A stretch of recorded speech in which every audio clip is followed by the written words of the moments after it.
It is the County 10 Sports Podcast. I'm Jared Anderson, joined by County 10 Sports Director Wyatt Barijka, and we welcome our special guest this week, longtime Fremont County sports writer, County10.com contributor, Mr. Randy Tucker's in the building. Randy, how are you? Doing great, Jared. How about you guys? I'm good. We are counting down to another busy weekend of Fremont County sports, and there's a lot of different stories to dive into. Gentlemen, where do we want to start? Well, let's start with the last thing that you mentioned, Randy, girls swimming for... Let's talk about girls swimming, yeah. As usual, the Lady Tigers follow tradition of the boys, and they've got another great swim team over there. But the story might be Riverton under first-year head coach Chrissy Spriggs, who's also the aquatic center director. She's got 15 girls out. She's got her sister coaching diving. They've got girls competing in diving. They've got girls qualified for state already. There's a lot of interest up. They're able to fill the relays for the first time in several years. I mean, Riverton girls swimming looks like it's back. You've talked with Christy. What have you kind of gotten with her, with your conversations with her? I know you did like a full feature with her as well. She's very focused, and she was a collegiate swimmer herself, and she's got a pretty interesting background. She majored in hospitality. She was in hotel hospitality, that kind of thing.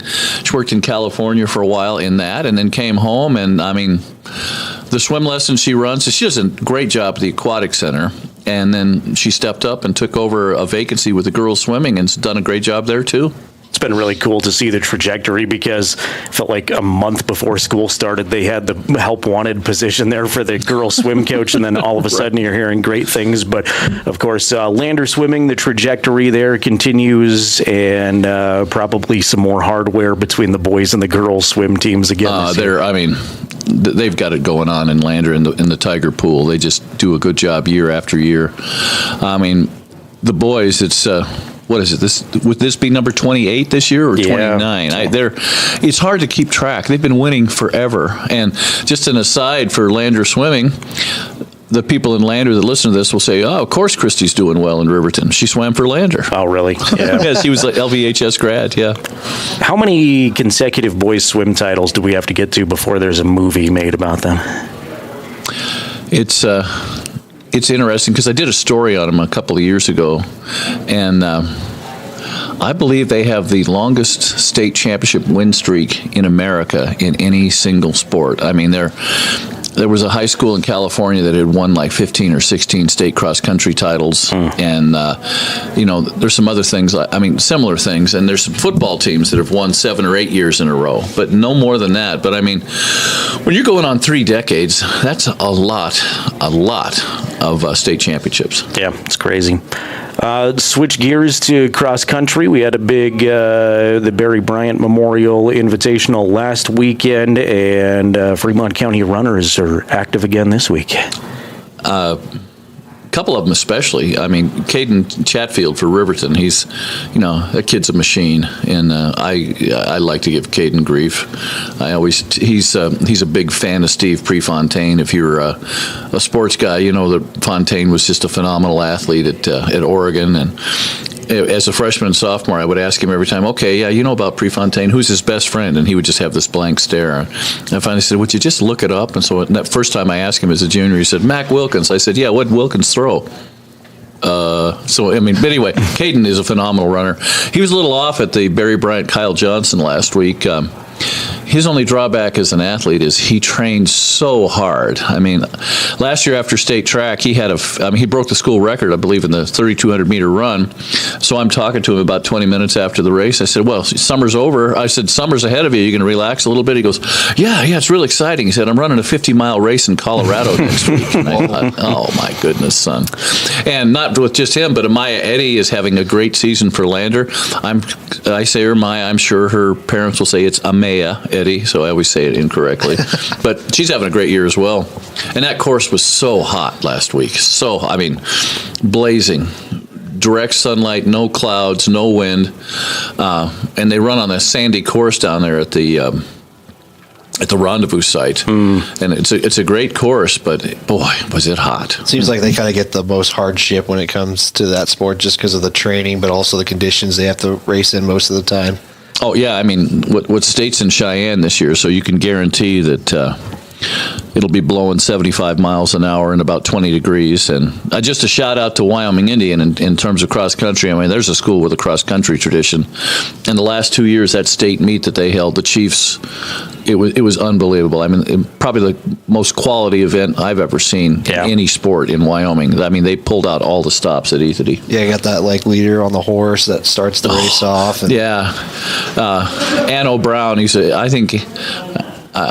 I think he's a sophomore this year, and so he on the painted war horse and taking off in front of it was a classic, just a great scene. Yeah, I don't know if I've seen a cooler, more iconic Wyoming sports photo than the start of that race. That was really, really cool. Wyatt, we were talking a little volleyball before we got on the air, and seems like tournaments are starting to slow down. You've got more kind of individual matches to look forward to. Yeah, it's kind of when quad play starts going. I think that's kind of what we'll see, where teams kind of stay or stand as in conference wise, because everybody's going up to the other sides of the state playing. And I think Lander last week probably had the most big look because they had all 16 of those 3A schools there. That includes themselves. But volleyball, I think the story's right now Riverton at the moment, just because they have another head coach, but they're showing a good start early into the year.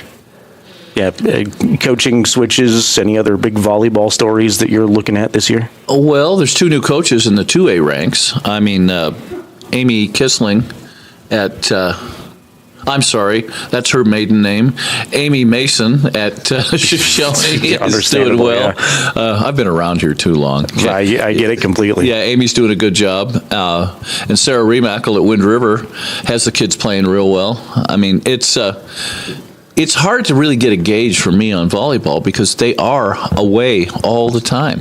I mean, if you can actually catch a home game in the first month and a half of the season, it's quite an accomplishment. It's like basketball. I mean, I've never been a fan of the all tournament all the time that we do with basketball, where the first home game some teams play one year. Last year, St. Stephen's didn't play a home game until February. Wow. With 3 weeks left in the season, they had their first home game because of the away schedule and then tournaments. I mean, but it's the nature of the beast. So. Yeah. And then the big one coming up this weekend is the Golf State Championship. Worland will host that, and there's a really big story in Fremont County potentially happening.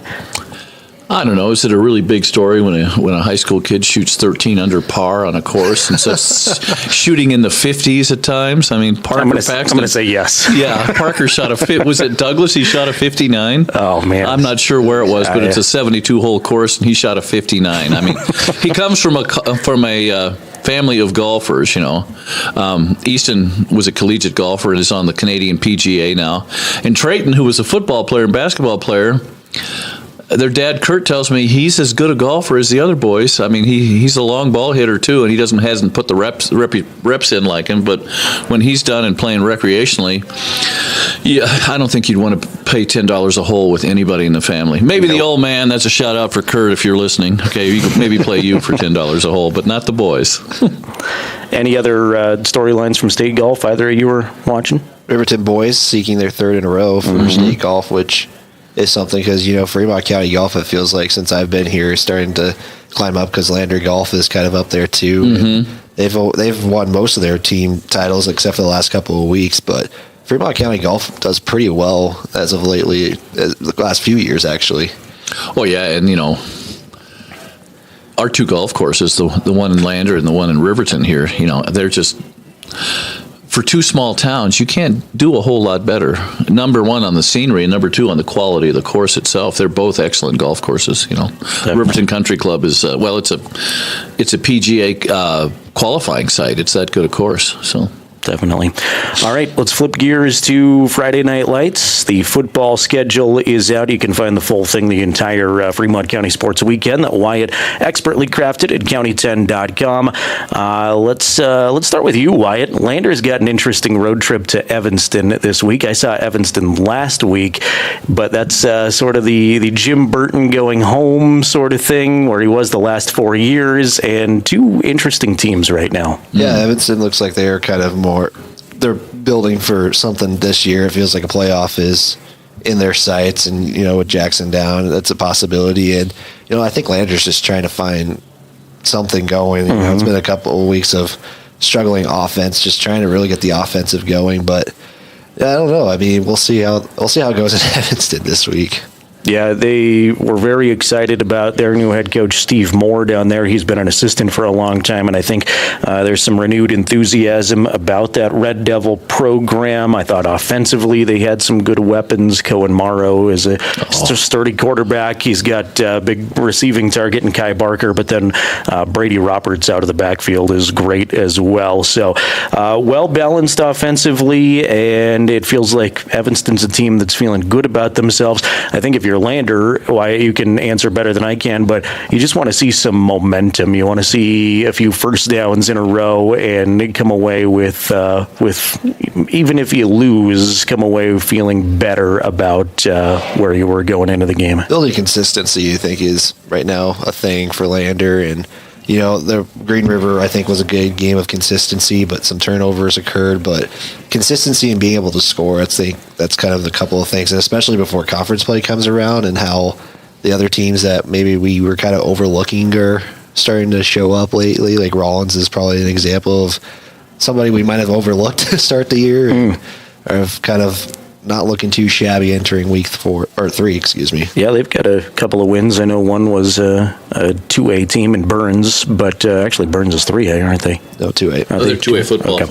They lost to Big Piney. Yeah. I mean, no, they lost to Pinedale. I'm just doing this thing in my head where, there was a few years ago, if you calculated it right, Chadron State would have beaten Nebraska because they, one of those deals where Chadron beats Mesa, Mesa beats Greeley, Greeley beat New Mexico beat Wyoming beat Air Force, and then by the end of it, so Chadron was the best team in Nebraska. But I almost had that this weekend if Texas Tech would have upset Wyatt's Oregon Ducks. I was going to say, oh, well, Wyoming's obviously better than Oregon. Better than Oregon. Not yet. Not yet. No. Not quite. So Lander, Evanston should be an interesting ball game. And then kind of as we make our way around Fremont County, let's stay in 3A. Riverton Wolverines have shown some promise this year, but boy, they've got their work cut out for them with a trip to Star Valley this weekend. Have you, Randy, talked because you've been to a couple of the Riverton games already, what have you kind of seen from them the first couple of weeks of the season? Well, I see discipline and organization, and I do stories on him post game. And Mark Linhart's he's a good coach. He's got his duck. He's an old school coach set in the modern era, so he can't do what we used to do, because of legalities these days. But he's got that intensity and that fire, and his assistants have bought into the program, and the kids are getting better every week. I mean, Riverton had a problem. Over the last few years, I mean, it was inconsistent blocking, and their tackling was always suspect. I see big improvements in both, and he's got some twists coming, and he's got a decision to make. He's got two quarterbacks. You got a sophomore that throws for 300-yard games, and then your senior has got just as good an arm, but has got great feet. If he can, Derek DeVries has had problems since the second play against Powell when he was stepped on and had what they called a high ankle sprain, but it's beyond that. He's having a little problem recovering. He's a tough kid, though, and he's playing through it anyway. But it's you can tell it bothers him. So yeah, definitely. I'm very interested to see who comes out starting at quarterback for the Wolverines because, like you said, Blake Gattenbein has shown some great things this year, and you, in an ideal world, would have a healthy Derek DeVries starting conference play. Oh yeah, and Mark's done some twists. I mean, he moved starting tackle Ryan Cox as a junior, 6'5", 235. He had him in the backfield quite often against Evanston last week, lead blocking. I mean, so they do a little power football in that respect. And, I see good things coming. And, my goodness, this West 3A, I don't, the 4A people will say no way, but Powell, Cody, and Star Valley would do just fine in Class 4A. I think they would all three be semifinal teams. I mean, they're that good. Yeah. I mean, Powell is just, I watched them. They're rangy, they're physical, they don't have any giants, but every kid looks like he'd could bench press a pickup truck, which he probably does on the farm up in Powell, throwing beets and stacking hay all year.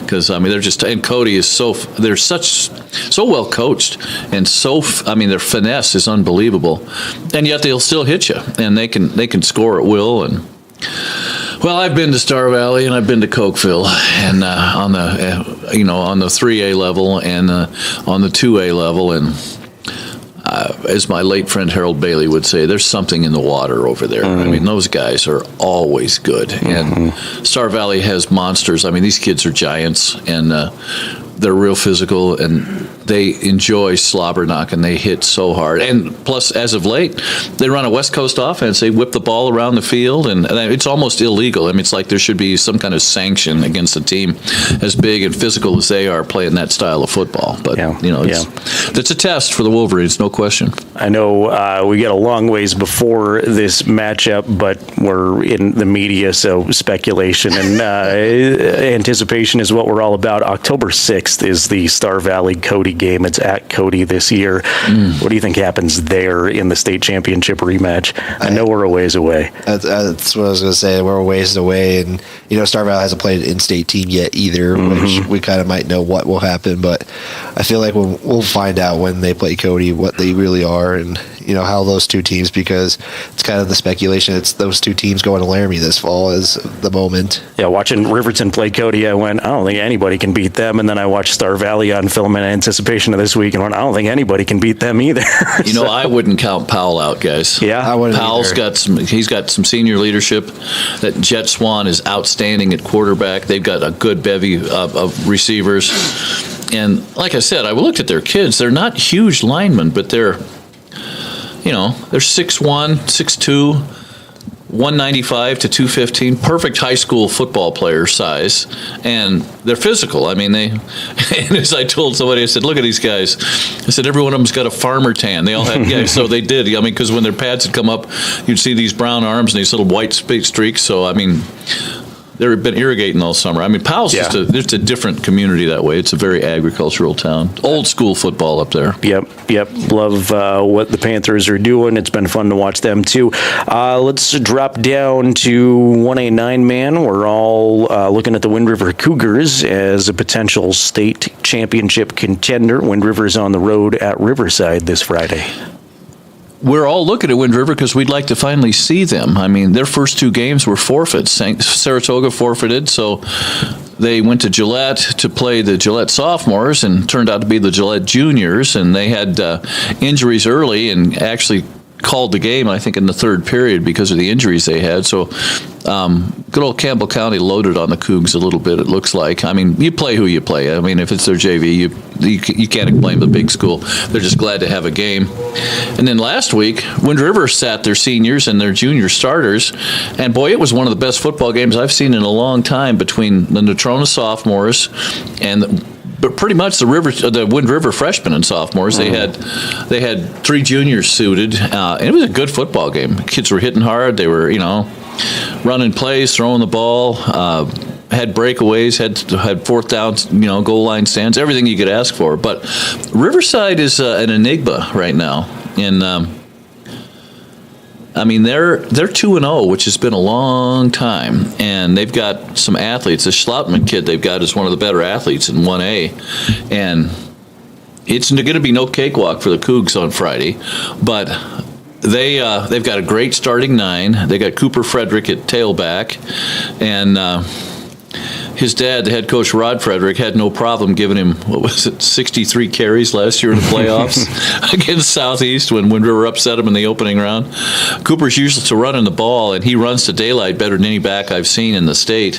He's got a great cutback move. He reads blocks real well. He's not a big back, so he's hard to find. And they got a couple of big tackles, and they've got some players to support him. I think it could be fun.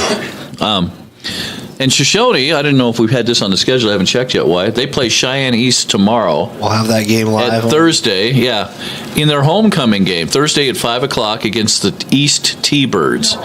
Now, Cheyenne East and Shoshone, probably not a real consecutive series, you'd say. Not a lot of history in this play. Yeah. Actually, the history is 1 year. Max Mills Max is a great AD. He's got connections all over the state. And once again, they have had a couple of forfeits last year and couldn't fill their schedule. So the Wranglers loaded the bus and rode the 300 miles to Cheyenne and played the T-Birds. And the Cheyenne's going to return the favor Thursday. All right. You like to see them paying them back and coming all the way up to Shoshone for that game, and a good opportunity for both of those schools. It is an interesting homecoming game, though, not the traditional homecoming matchup you think. Well, it's on Thursday. It's at 5 in the afternoon, so it's still summer here. So it's pure sunlight. Thursday against a JV squad from a 4A team 300 miles away. I mean, almost in Colorado. So yeah, John Gabrielson's got that one on County 10's YouTube channel as well as our Facebook page. You can watch for that. Wyatt, you'll be out there producing along with Jason, our camera operator. That should be a fun one to kick off our Game of the Week series. Yeah, it should be fun. And, Randy, I wanted to ask you this because you kind of brought up Shoshone, and it looks like they're trying to do what they did last year and try to be successful. What have they kind of been implementing? And, it's a big turnover from last year as well. Well, yeah, they graduated 13 seniors and 17 of the 18 starters. Quentin Clark is the only returning starter. Quentin started he's a junior. Quentin started as a corner last year for him. One thing that hasn't changed is the quarterback's still named Mills. I mean, it's Braxton, not Alex, little brother. And he's accurate. He's got, he doesn't have fabulous range, but he's got good range, and he's accurate. And he's got two good receivers in Oakley Hicks, who mostly plays the tight end, and then in Quentin Clark, who's the wideout, and he'll throw some passes to Carson Kissling, who's a good little running back. But when I say little, it's because I don't know if Carson has his driver's license yet. I mean, Shoshone's young this year, really young. Carson's a sophomore.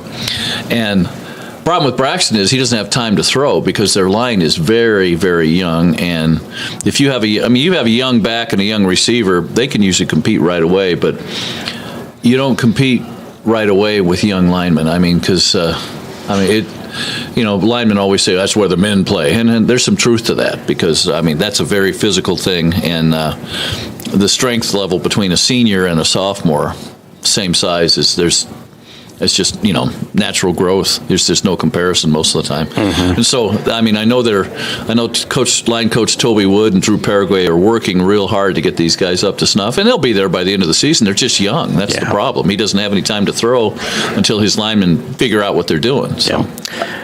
I was going to say, at least it's only been the first couple of weeks, but they've been in those games. I mean, Pine Bluffs got kind of pulled away in the second half, but they made things interesting, at least in the first half against Pine Bluffs, and they gave a good game against Grable last week. So it's not like they got after. Pine Bluffs was up, 14-0. Shoshone came back, made it, or 15-0. Shoshone came back, made it 15-12 in the second. I said, we got a ball game, but second half, Pine Bluffs kind of pulled away. And it was with Grable, it was the same thing. It was 8-0 from the second quarter on, just a cloud of dust kind of game, and then they got up on them 16-0, and the Wranglers had a couple of turnovers inside the 10, which killed drives, which happens to young teams again.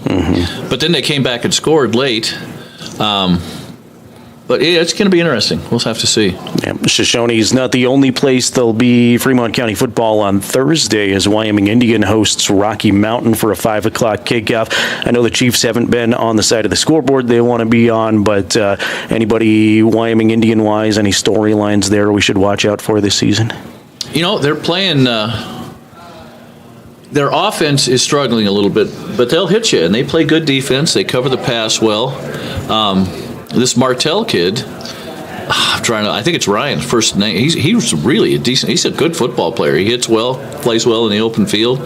And Rocky is down. What was that score? Was it 54-0? Big Piney rolled him. And Big Piney's the favorite in the West, but Big Piney only beat Lusk 33-20 in opening week action. And Lusk is considered a possible playoff contender in the East after Pine Bluff, Southeast, and Lingle. So I don't know. You never know what happens with high school kids. But Big Piney going all the way to Cowley and tearing them up there that's unusual. And then as we round out the Fremont County's schedule for high school football Saturday, another Saturday kickoff in DuBois as David Tremblay leads the Rams against Encampment for, again, a 2 o'clock kickoff on Saturday. Encampment and DuBois, expectations there? Encampment is physical. I mean, I watched them in the Jamboree, and I know a couple of their kids. They're very, for a 6A team, for a 6-man team, they're big and powerful. They've got Caben Pickett, whose dad actually played for me. Chad did back in Shoshone back in the day, so he's got Fremont County connections. Caben won the shot and disc last year at the state track meet. He's a real physical kid, and he's the smaller of their 2 backs. Quaid, I'm drawing a blank again. The kids from DuBois, Quaid, that's how they say it. He's a big, strong kid, about 230, runs hard. And DuBois had a little setback at Snake River, but you can't really say it's a setback. I think Snake's won 23 straight games now. They're the longest winning streak in the state. And Jack Cobb does a great job with the Rattlers down there in Bags. And they got beat, 60-20. But you can't ever count DuBois out when they've got the kids they've got. Wyatt Tremblay is he's an athlete. I mean, he's been making trips to Laramie. I'm hoping that Craig Bowl offers him a scholarship because he was on the sidelines for the Texas Tech game as a preferred recruit. I mean, they're not saying walk on yet. They're still calling him a recruit, and he's a bright kid, high ACT scores, great wrestler, and an outstanding football player. And Jonah Ord and the other guys they've got up there are good football players too. There's a youngster, that's Cooper Kinsler, who's just a freshman. And as a freshman, he's a little slighter and a little smaller, but he's got jets and he runs the daylight real well. And they've got some good kids. Siler Hess at quarterback. And Tremblay's just a tremendous coach. So don't ever count them out. And we might see them in Laramie yet. Yeah. That's kind of been one of the 2 teams, them and Wind River. But you've been covering DuBois for a long time, and we all know this is David's last year as the head coach. So what's that connection been like between you and him? Dave and I have been friends since he got here back in '99. I was still coaching in Shoshone when he arrived, and we just hit it off because even though he's a wrestling coach and I'm a basketball coach in the old days, we still get along fine because we both love hurdling. Wyatt's a good hurdler. I started my son Brian hurdling, and Brian went all the way through college as a hurdler, and so that's our connection. And then football as well. Just what a story with him battling cancer like he has, and he's still at it. I mean, he's a tremendous. He's just an inspiration. I mean, you talk about making a movie. There's a movie right there, Jared. Yeah. I like it. All right, Randy, we got to wrap this up here quickly, but is there anything we can look forward to, county10.com? I know you're all over the place again. You've got recaps, previews, all kinds of great kind of human interest pieces in the sports realm, too. Anything coming up that we should watch for? You mean as far as me producing something? Yeah. What can we plug for you? Go click Randy's columns. I always write about sports on Wednesday. I did again today, so that's good. But there's a couple of interesting things. These are kids that used to be in Fremont County that are at the collegiate level now. Down at Chadron State, Brody Roden, who from Riverton, who broke their 400-meter record, decided that he's got a year left, so Brody's playing football for the Eagles this year. Nice. And Caden Dower, who was a 4-event state champion for Western Heritage a couple of years ago, shot discus 100 and 200, now that's a combination, is now a decathlete for the Eagles. And he played football 1 year, but he found out that track was probably his better vehicle. And, Caden does a pentathlon and a heptathlon indoors, and then he'll do the decathlon outdoors. And he had a good year last year at the RMAC. So I'm looking at maybe wandering over, so to speak, to Chadron to see how a couple of local kids are doing there with the Eagles. That'd be great. Awesome. All right. Randy's columns, as always, at county10.com. Watch for more good stuff there. Wyatt has Lander and Evanston, a road trip across the state on Friday night, 6 o'clock kickoff, 5:30 for the Porters Tailgate Show. Watch that on County 10's YouTube channel, and you can listen on KOVE. Also, I've got Riverton taking on Star Valley Valley, and another long road trip for Scott Fuller and I. Same kickoff time there set for 6, Porter's Tailgate Show at 5:30. Gentlemen, thanks for coming in, and enjoy the weekend. Thanks, Jared. Appreciate it, Wyatt. Yeah. Thank you, Randy. Mountain View Supply, your local experts in fire and water. We got everything you need for new installs to accessories, and don't forget our great selection of stoves, grills, and spas. We've been serving Wyoming for over 40 years, so you know you can trust us for quality products and expert service. Visit portersmbs.com or stop by our Riverton or Casper locations today. Porter's Mountain View Supply, located on 750 East Sunset Drive in Riverton.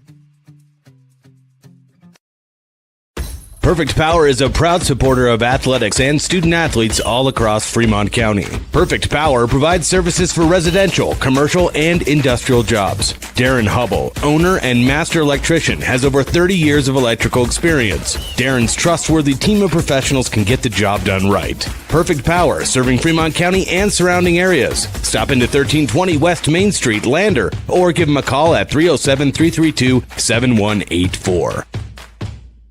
At Eyes on Fremont, we know that good vision is about more than just seeing clearly. That's why we're dedicated to providing expert eye care for the whole family. From children's exams to contacts, LASIK to glaucoma treatment, we're here to help. We accept most insurance plans, and our experienced team will make sure you feel right at home. Schedule an appointment today at 111 South Broadway in Riverton, or give us a call at 307-856-9000. Visit WyomingEyes.net to learn more. It's time for Lander Valley football on County 10. The lineup in the flex bone, Baker in the backfield. In motion is Barrett Moffitt. They're going to give it to Baker for the score. Touchdown Tigers. First touchdown of the season for Lander Valley. Today's matchup features the Lander Valley Tigers on the road against the Evanston Red Devils. Coming up, the Porter's Tailgate Show live on YouTube and KOVE 1330 AM and 107.7 FM. 40 seconds to go. Clock is stopped. Moffitt keeping himself, running up the middle. Moffitt's got room, and he is in. Touchdown, Tigers!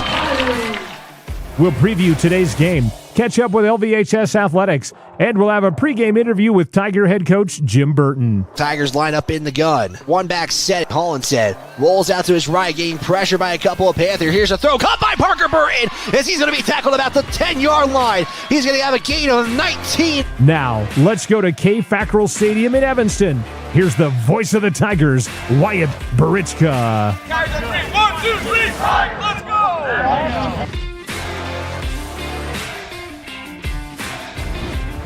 And a good evening here from K. Fackrell Stadium in Evanston, Wyoming, as we get set for some 3A football between the Lander Valley Tigers and the host team, the Evanston Red Devils. Good evening, folks. Wyatt Barichka bringing you Lander Valley football live on the County 10 Sports Network. That includes YouTube and Facebook for video coverage. You can also catch it on the radio waves on KOVE 1330 AM and 107.7 FM, as Shireen from 97.5 The Brand says, 2 eyes on the road and 2 hands on the wheel. Couple of big storylines that entered today's contest, and a couple of them kind of just with this game in particular. The Tigers still seeking their first win of the season. They're 0-3 on the year as they fell to Powell last week with a final of 50-0. They're going to try to put a tally in that win column against a team that Jim Burton's familiar with, the Evanston Red Devils. His former team makes his return home, and we talked about that in our pregame interview, so we're going to get to that later on in the show. Also, a couple of injuries that are kind of notable for this contest. Bodie Moffitt, who has an injured hand, as I also talked with Jim Burton about, probably not going to get some quarterback snaps today. It's going to be Paxton Hollinshead going to get the starting quarterback opportunity, the sophomore for LVHS, the Tigers. Again, the Tigers 0-3 on the season. First time on the road in 2 games as they started week 0 on the road in Cody. Evanston enters the season 1-2. They defeated a Fremont County foe in Riverton last week, 34-7 late in the fourth quarter. The Evanston Red Devils also with a new head coach, but a familiar name for them. Apologies here as I'm trying to get my notes. I am all over the place today, but it's Kevin Sheets, who is a part of this team, who's been here for so long, 20 years an assistant coach before getting the gig here as the head coach of the Evanston Red Devils. Coming up on the Porter's Tailgate Show, we caught up with some of the other local sports for Lander Valley. We caught up with volleyball, golf, and as well as cross country. Golf entering state today. We're going to get some results to you guys as head coach Mike Watson was kind enough to send us results for the first day of action. So we're going to get to those later on in the contest. Again, we'll have our Tiger Weekend and our pregame interview with head coach Jim Burton. This is the Porter's Tailgate Show, brought to you by Porter's Mountain View Supply, as they are a proud sponsor of Fremont County athletes. Make sure you stop in at Porter's Supply, as they got one-stop shop for grills, spas, stoves, and pellets, and more. Again, Porter's is a proud sponsor of Fremont County Athletics. We also want to give a big thanks to Perfect Power, the live stream sponsor today. They power this live stream in Lander. They support local athletes on and off the field. Give Perfect Power a call for all of your electric needs, 332-7184. And with that, we're going to take our first time out. When we come back, we'll have our Tiger Weekend edition. Week 3 is, I guess we'll say, but it's the 4th edition of Tiger Weekend. You're tuned in to Lander Valley Football right here on the County 10 Sports Network. Letters. 5 letters. Just think about, what am I doing right now? Smile. Smile? Uh-huh. This is so easy.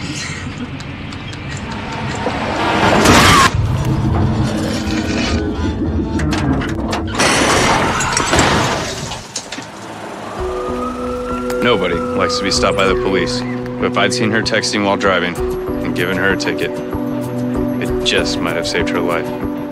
Myers Gambles is your one-stop shop for furniture, mattresses, and appliances in Lander, Wyoming.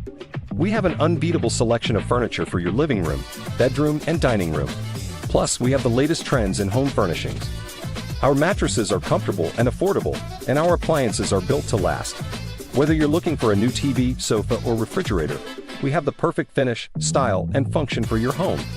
Visit us at 420 Main Street in Lander, or check out our website, landergambles.com. Today. Get ready to explore Wyoming's stunning parks at Fremont Motors during the Open Road Sales Event. We're giving away a complimentary Wyoming State Parks pass with every vehicle sold, so you can get out and explore our beautiful state behind the wheel of a brand new vehicle. Plus, all Fremont vehicles come back by Fremont Care, so you'll be covered no matter what the open road has in store. Visit Fremont Chevrolet GMC in Riverton, or shop online anytime at fremontmotors.com and start your Wyoming adventure today.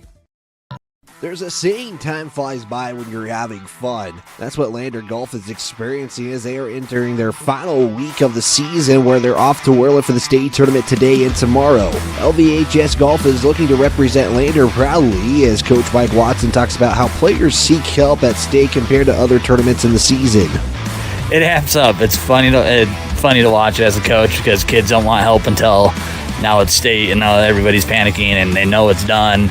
And so there's 2 days left, and there's not a next week to get better, and so the pressure's on for some kids. Some are seniors, some have goals to be all state, and so you're going to see a lot of nerves come into play, and it's whatever golfers can handle those the best and accept it and move forward are the ones that are going to do really well. Morgan Hill enters her final high school golf tournament as she reflects on her career. It's been a process, but I've been getting better, so I think it's been a really good couple seasons, and it's been really amazing. Paisley Michael is also a senior for LVHS and just wants to play well and have a PR at state. I hope to end it really strong.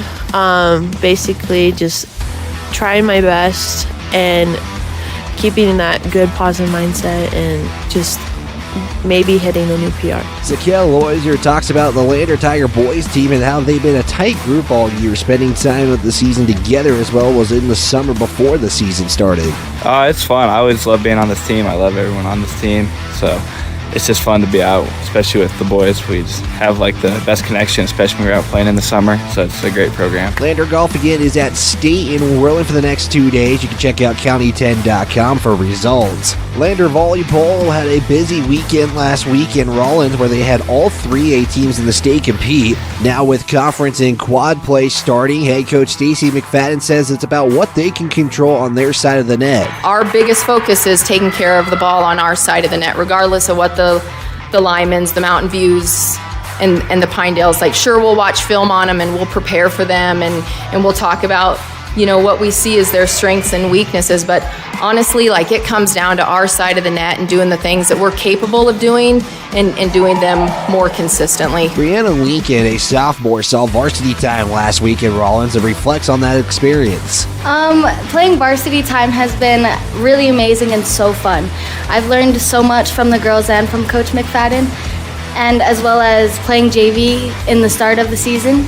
I've learned so many things and how to keep the energy up. Lander Volleyball played Pinedale yesterday. They'll be in Mountain View tomorrow. Stay up to date with scores on our volleyball scoreboard page. Cross country continues its season as they started when football and volleyball did.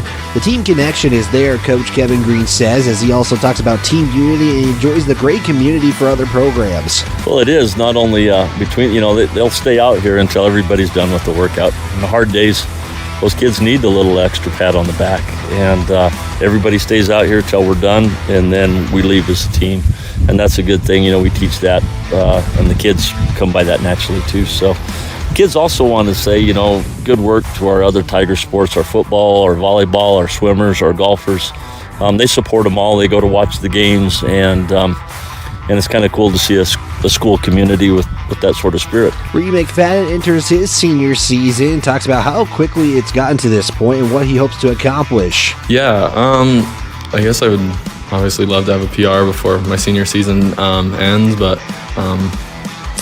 it's gone by pretty fast. Kind of surreal that we're already here, but Quinn Lesnowski made the switch and being in cross country and doing running. He talks about why he made the switch. Well, first it was wanted to be more fit for soccer, and then I did indoor track, and I was like, man, I can be a lot better at this than I can at than I can at soccer.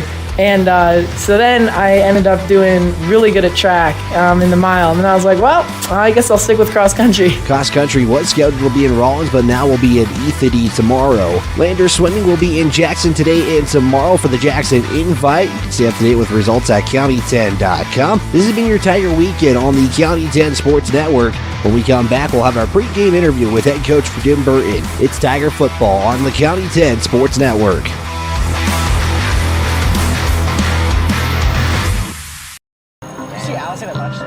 I'm gonna text her. I'm gonna text Allison. Hey, hold up, Matt's calling me. Hey, we got the food and we're on our way right now. Hey, who's coming, bro? You're the one that needs help.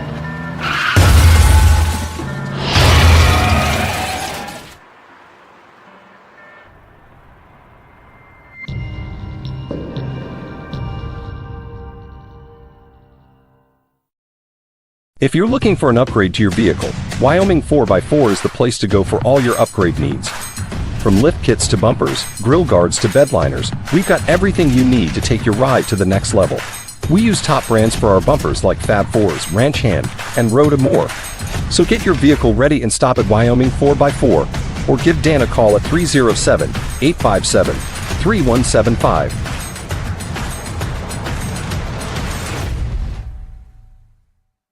Wyoming Catholic College is a unique institution that offers an immersion in the Western tradition, the beauty and challenges of the wilderness, and the treasures of the Catholic spiritual heritage.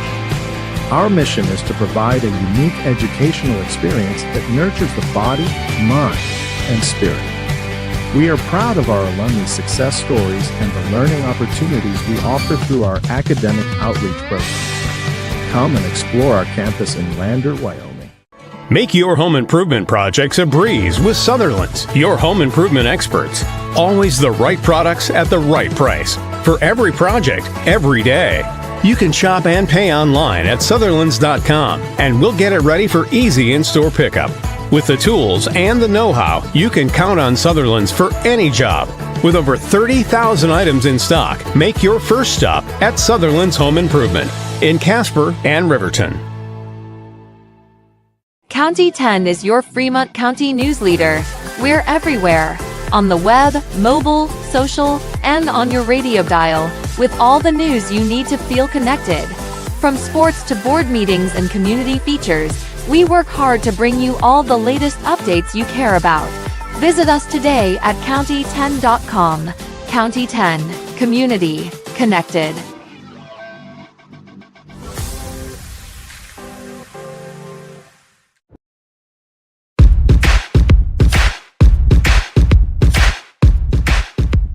It's time for the pregame interview with head coach Jim Burton. Here's Wyatt Barishka. Head coach Jim Burton of the Lander Valley Tigers, and coach last week just kind of a tough one, shutout 50-0, but you keep talking to these kids, when it gets to that kind of game, you guys keep competing. Just kind of reflect on last week. Big thing is kids didn't give up. We come out halftime and just really emphasize, hey, this down, this rep. Let's get a first down. Let's move the ball. We did move the ball a little bit better. We took a few shots. One gets taken back for a touchdown. So, sometimes those things backfire when you're trying to stretch a little bit. But definitely, just the kids kept fighting, kept coming, and that's something to look forward to. It just, again, a game like that is just, it's hard to. Probably for you guys mostly, but how do you keep the team morale up and going, and just making sure a game like that, we don't want to think about the score, we don't want to think about the bad things, just focusing on what's next. Big thing is just really celebrating those little successes. Hey, we got a nice block here, we got a completion, we got a first down. You got to celebrate those things, and that's one thing as a team we've got to be a little bit better at. Get excited. You get a big first down. We didn't get in the end zone, but we drove the ball right down there and almost did. So, but those plays leading up to that and some of those big run plays, and you get a couple guys back, but you got to celebrate the little wins inside one of those games, because if not, you're going downhill fast. What was something that you focused this week in practice? What was some kind of emphasis that you wanted to put on the team this week? Big thing was family and tempo, like trying to be more together. A little fractured coming out of that game. Monday and Tuesday, a little rough practice. Wednesday, Thursday, much better practice so far. But just trying to be more together and fluid and communicating, trying to get back to what we should be doing anyways, but just kind of trying to rally the troops and be more of a group versus a bunch of individuals. And I think maybe an opportunity is presented because you guys are going back on the road, and those are some opportunities to team bond. Is it more difficult to have a home game, or is it difficult to be on the road?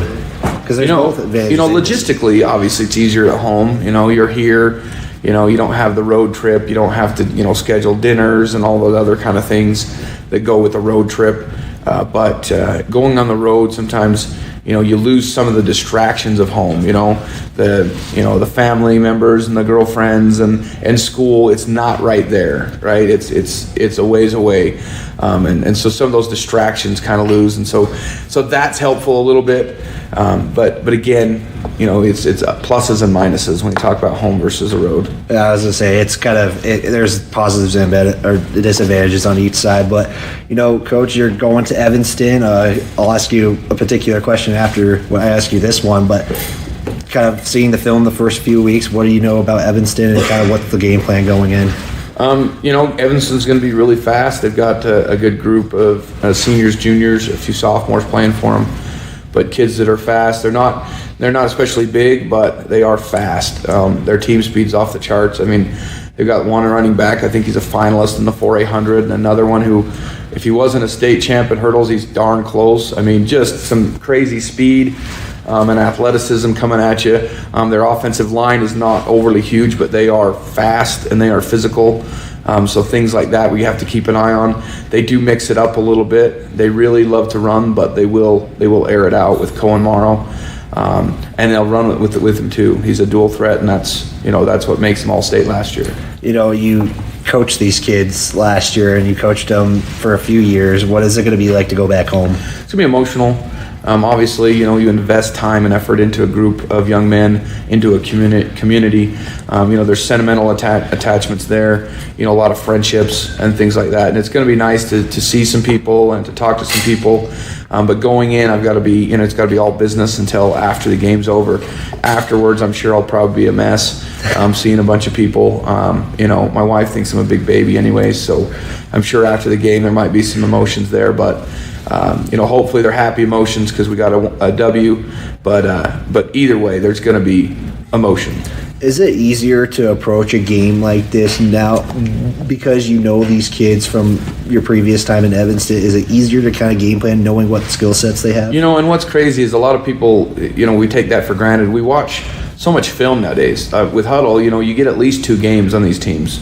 Once we get in a conference, you're going to have multiple games because just the way Huddle works, right? and sometimes you feel like you know these kids. Now these kids, I know these kids, like ins and outs. What can they do? What can't they do? Obviously, they're older, they're more mature, so you got to take that into consideration, and then you watch how they play.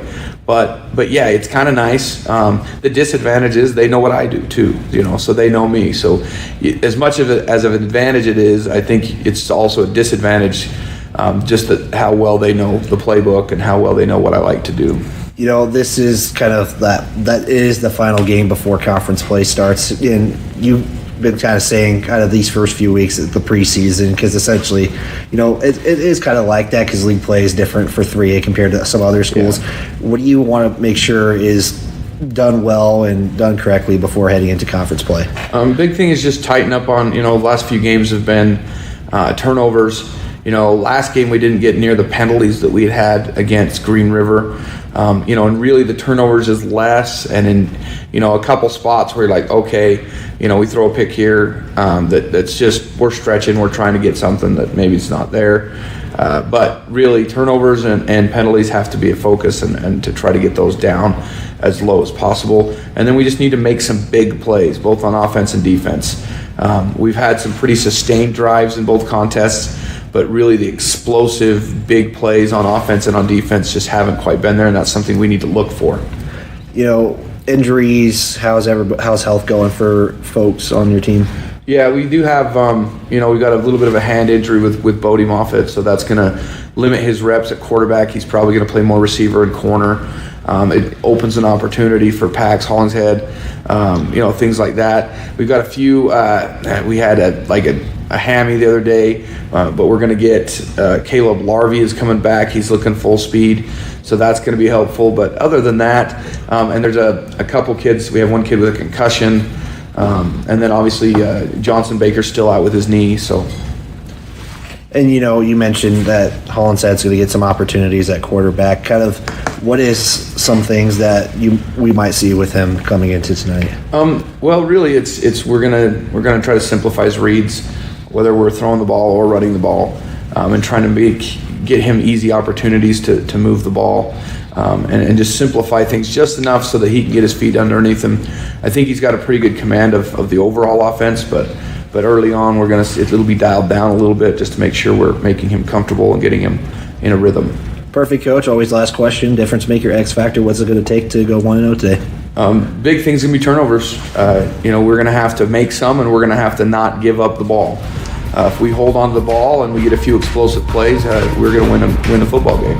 Conversely, if we don't, we won't. That's really what it comes down to. Perfect, Coach. Thank you for your time. We'll talk to you after the game.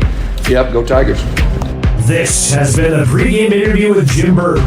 Coming up, starting lineups and the opening kickoff here on County 10 Sports Network.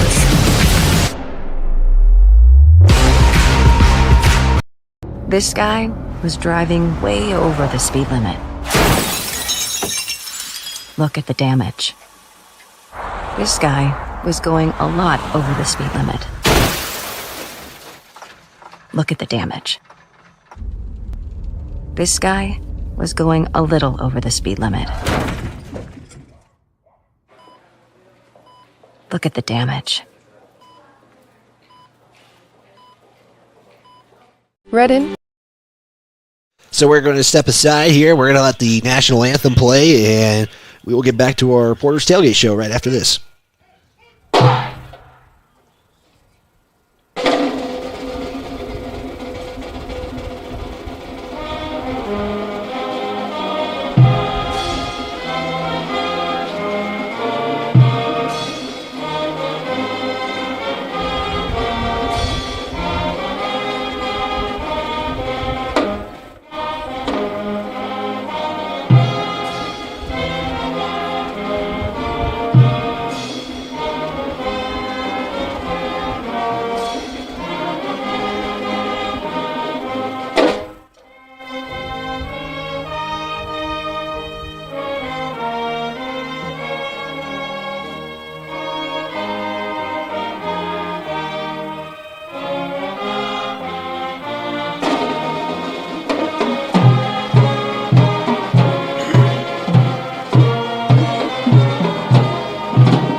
Evanston High School Band doing the national anthem as we are about 5:20 left to go here before we get the kickoff. We're going to get coin toss. We're going to get everything else in line. So we're going to take a 1-minute timeout. We'll be right back. Starting lineups right after this.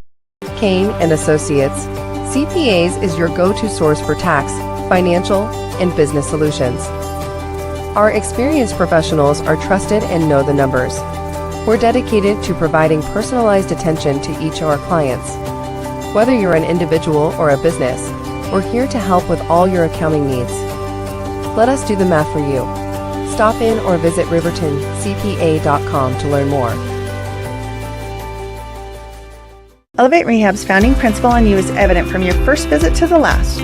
Our practice model ensures treatment as you deserve, a private one-on-one session with a licensed therapist the entire visit, every visit. All therapists hold advanced credentialing, including 2 certified hand therapists, an orthopedic clinical specialist, an MDT therapist, as well as pelvic floor and pregnancy rehab offerings. With over 100 years of combined experience between our 7 clinicians, Elevate is your ticket to health. Find us in Lander, DuBois, and visit our website or Facebook page. Choose Elevate Rehab to elevate your outcomes. Subscribe and turn on the notification bell to be alerted every time a new video or game is on County 10's YouTube page. We are back here on the County 10 Sports Network on YouTube and Facebook. We're getting the coin toss here, and we'll find out who gets the ball to start this football contest. Again, the Lander Tigers 0-3 on the season. The Evanston Red Devils 1-2. So the Tigers, again, still looking for their first win of the season. So let's take a look at the starting lineups. We're going to get both sides of the football here on today. So we're going to start with the offensive side. On the line will be Tristan Osborne, Zion Cabrielis, Caleb Hamilton at center, Gavin Romer at right guard, and you got Cody Phillips at right tackle. On the receiver side, it'll be Joel Jubber and Bryce Mason to start this off. The wings will be Hunter Velarde and Parker Burton.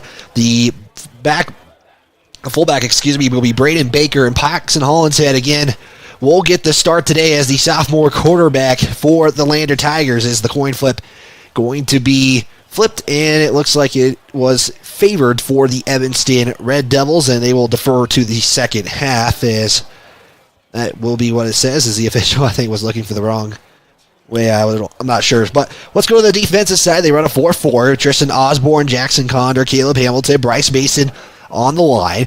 And the linebacker position will be Landon Jones, Cabrielis, Rowan, and Velarde. Free safety will be Jubber. The corners will be Bodie and Barrett Moffitt. And so it will be Tigers to receive the football to start this one. So we're going to get Paxton Hollinshead, the sophomore, again. He played a little bit last week in the contest against the Powell Panthers, but he's going to be able to get a full game here for Lander Valley, and we'll see how this goes. Again, can the real thing I want to see, I'm hoping to see today, is can the Tigers sustain drives like Burton said? They do sustain them, but can they punch it into the end zone? It feels like a brick wall has been kind of straight across the end zones. Only 16 points scored, 2 of them on the defensive side. On a safety, only 14 points have been scored offensively. That was in one contest in this one.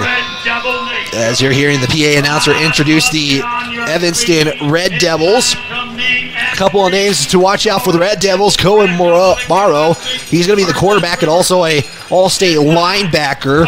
Also, we're going to look for Kai Barker, who pretty much plays everything on for the Red Devils. Those are kind of the 2 names to kind of look out for as he's leading the charge for the Evanston Red Devils football team.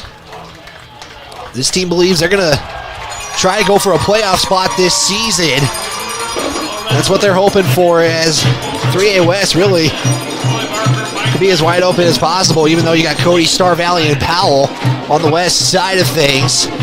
As Evanston gets introduced, Lander with John Scott never really liked the introductions, and the Tigers have kept that tradition here for the Tigers here. So Jim Burton electing to not be introduced, even though that's been the case last year. That was also the case last year, for this one. So again, Tigers will start with the football to start this game, and we will do our best here. Again, it's going to be a one-man show tonight here. We'll be doing the stat keeping as well as the camera work. So for folks watching, just bear with me in the contest here for the Lander Tigers versus the Evanston Red Devils. Again, I want to give a big shout out to Porter's Mountain View Supply, our pregame sponsor, Perfect Power for the live stream sponsor. Myers Gambles, the replay sponsor on Main Street, and Lander is excited to cheer on our student athletes. Gambles has winning deals, and remember, delivery is always free within 30 miles from the store, so that does include the town of Riverton. Turn around, shop in town. And our scoreboard sponsor tonight, brought to you by Fremont Chevy. Your scoreboard tonight, as you in Riverton, your hard work and dedication does not go unnoticed. Fremont Chevrolet GMC is here for every step of the way, located on 1401 North Federal Boulevard in Riverton. So we are getting set here. The kicker for Evanston will be Jordan Mendez, who is a wide receiver as well. As we get set and we are underway, a left foot kick, as this one is going to bounce out of bounds, and just like that, the Tigers will start at the 35-yard line. So a kick out of bounds puts the Tigers at the 35, and we get set here for the first drive of the contest for the Lander Valley Tigers. Other contests for Fremont County include Riverton at Star Valley. That should be kicking off right about now. Shoshone fell to Cheyenne East JV with a final of 30-8 yesterday. Cheyenne East scored all 30 of their points in the second quarter, as Paxton Hollinshead makes his way to the huddle for the first time as a starting quarterback. Again, Moffitt, although he's injured, will get some receiver and corner opportunities here, as Tiger's going to start in that flexible formation. Baker in the backfield. Hollinshead going to go under center. Devils showing blitz. Here's a toss to Baker. He's going to go to the far side. He's got a hole, and he's going to have a first down and more. Give him about 15 on the carry. As let's take a look at your Gambles replay early on here. Is Braden Baker getting a toss to the outside. That's a good carry to start this one off. So Baker with a 15-yard carry gives the Tigers a 1st and 10 at the 50. They're going to put the front of the ball right at the 50, so it will be officially a 15-yard carry. And then you see Moffitt now coming to the bottom of the screen if you're watching live. One receiver each side. Hollinshead lining up under center. Burton in motion. Handoff is going to be back to Baker. They'll just run it right up the middle, and they'll give them about maybe 3 on the carry. So they'll set up it now as 2nd and 7 in Evanston territory. Evanston going to be in their red tops, blue bottoms with the white numbers trimmed in blue. No decals on their red helmets with the red face mask. Tigers in their all whites. Green numbers trimmed in black. Black helmets. Tiger decal on each side. And they're going to actually rule it a 2-yard carry for Baker as it sets up 2nd and 8. Bunched together on the Tigers. Hollinshead under center. Here's the snap. Toss again to Baker. Goes to the outside. And we'll get about 3 on the carry. And it's going to be 3rd down and about 5. Potential opportunity here to see the arm of Hollinshead. So Baker, all the carries so far for the Tigers. Already 3 carries, 20 yards. First 3rd down opportunity for the Tigers tonight. Evanston trying to make an early stop here. Moffitt going to come to the bottom of the screen. No receiver on the far side. Hollinshead sends Velarde in motion. Here's the handoff to Baker, and they're going to run the option, and Evanston will stop it after a 2-yard carry to Baker again. Really riding with Baker here early on, and is Lander going to go for this? I believe they are. Yeah, they're going to bring Bryce Mason in. It's going to be 4th down and 3. It's at the Red Devil 43. And so Burton early on here going to try to extend this drive. Again, Burton makes his return to Evanston for the first time as a Tiger head coach. 4th and 3 at the 43. Burton going to go in motion, and Hollinshead going to check with the sideline. Burton is going to come back to his original spot. As Hollinshead checks with Burton on the sideline, and Hollinshead going to come over to Burton, and I'm not sure what's going on, and Paxton Hollinshead going to go to the sideline, and we got a delay of game. So,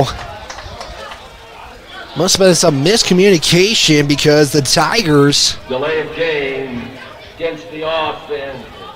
5 yards. Really didn't get the play off. They tried to go for it. It was going to be a 4th and 3. Ball will go back to the 48. And it was actually 4th and 2, but it now goes back to a 4th and 8. And the ball will be spotted at the 49. It'll be Jubber to punt it away here. As here's the snap. Jubber going to punt it from his own 42. High kick. Way up in the air. It's going to drop. It's going to be fielded at about the 18-yard line. And it's going to be Kai Barker who gets the reception, and a flag comes in. I think you're going to get the Tigers here on the horse collar. So that will be the first penalty or second penalty by the Tigers, and I believe they're going to get extra here for the Red Devils, and it puts Cohen Morrow on the Evanston offense early on here in the contest. The ball is spotted at the 30. During the return, personal foul, 25 wide, horse collar. So you got 15 yards, 3 and kind of nice. You get the mic up ref. And so, yes, 15 yards for the Tigers against them, and the Evanston Red Devils going to set up a nice territory here at the 45 of their own side of the 50. 1st and 10. As Cohen Morrow, the quarterback, the senior quarterback, again, an all-stater from last season. Going to have 2 receivers on each side. In the gun is Morrow. 1 back in the backfield. Here's the snap. Handoff. Almost fumbled it for a minute. And it's going to be a tackle, and maybe a loss of 4. As on the carry there was Jordan Mendez. So he's listed a receiver, but elects to come to the running back position. And he's going to get a carry of a loss of 3 officially. Sets up 2nd down and 13. 8:38 to go here. Again, K-Fackel Stadium in Evanston, Wyoming. Was redone last year, and Evanston had to start quite a few games on the road. And so they're going to get a few games here at home. Get on the gun again. They're going to bunch up together. Morrow going to throw quick out to Kai Barker. Receives it at the 45. He is at about the 42, 43 of Lander. And that'll be a completion of, appears to be 10, 15, maybe about 13-yard reception there as Kai Barker runs a little quick out. And it gives the Evanston Red Devils a 1st down at the 43. So, clock will start to roll. It's at 8:12. Again, the new head coach here for the Red Devils. It's actually an assistant, too, for the Red Devils. And Stephen Moore, excuse me, so I was wrong for the mispronunciation. Here's a carry again. Because I actually lied. The original first play of the game was Brady Roberts. He takes it another carry. This time gets positive yardage out of it. We'll get maybe 1, 2nd and 9. 2nd and 9 at the 42 of Lander. Lander had a good stop to start, and then Evanston gets a big play here. Student section in front of us. Going to put 3 receivers to the near side, close to the line. Morrow going to pitch it back, as it is going to be Brady Roberts again. Gets to the outside, and he's going to get more. He's going to be tackled about the 30-yard line.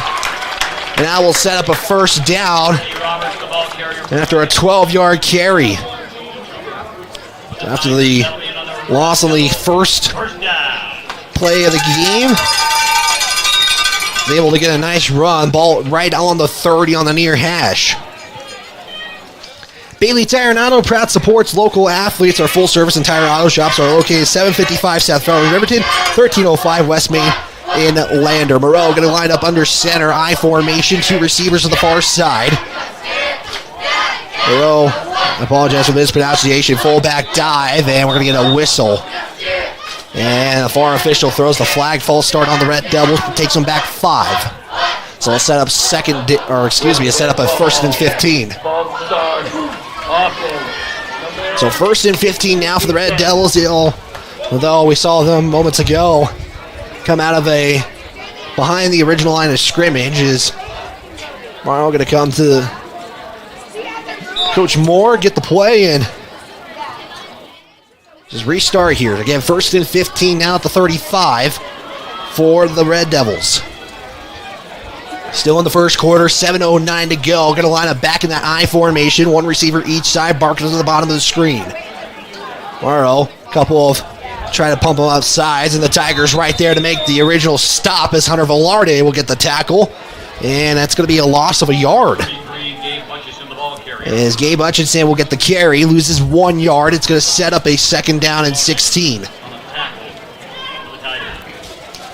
So been really more effective on the outside pitches and passes on the outside. They've gone up the middle a couple of times. The Tigers have been ready for it. Again, going that kind of 4-4 defense here. Again, line up in the eye. 2 receivers now to the bottom of the screen. Barker goes in motion. Here's the play, action play. Moreau looks. Here's the throw on the run. Moffitt is right there, and it can't get it. That basically almost landed in Moffitt's hands, but he's not able to get it, and it's going to be 3rd down and 16.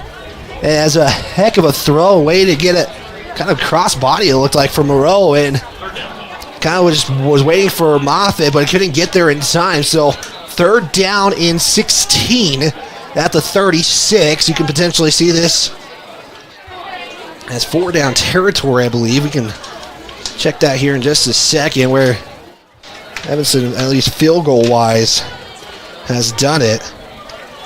1 of 1 for Evanston this season. As Moreau goes in the gun, 2 receivers each side, goes out to his right side and will throw to the ground. It's just a little bit short there, intended for Clayton Cook, and it's going to be 4th down for the Red Devils. And so now what do you do here if you're Evanston? Because really might not be in punt, but could be in field goal range. Let's see what the Red Devils line up like. As Moreau going to be coming to the sideline. Red Devils lining up to punt here. Barker stands on the 48 of Lander. Jubber waits at the 8. Here's the snap. Punt is going to be away. It's a little spiral. Jubber going to wave it off. He hits it. Can't get the football. And it's going to be Evanston football as a couple of Red Devils are there. And who got the recovery? I believe that was for the Red Devils. That was Bronson Simmons for Evanston. Gets the recovery and a turnover by the Tigers. That's a costly one right there, as it essentially moves them up to the 22. Or excuse me, the 17, I apologize.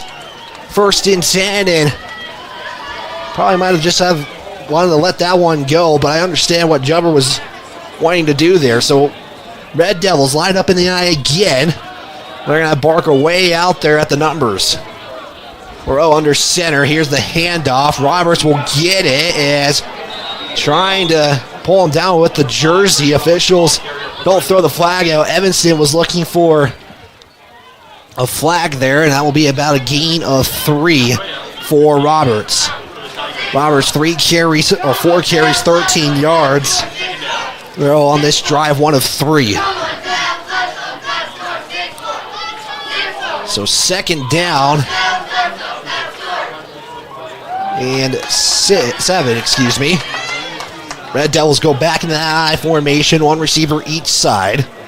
Moreau again will line up under center. Here's a toss to the outside of Roberts. Roberts going to try to get around the edge. He's able to do so. He's there, and I think he's in. Let's see what the official says.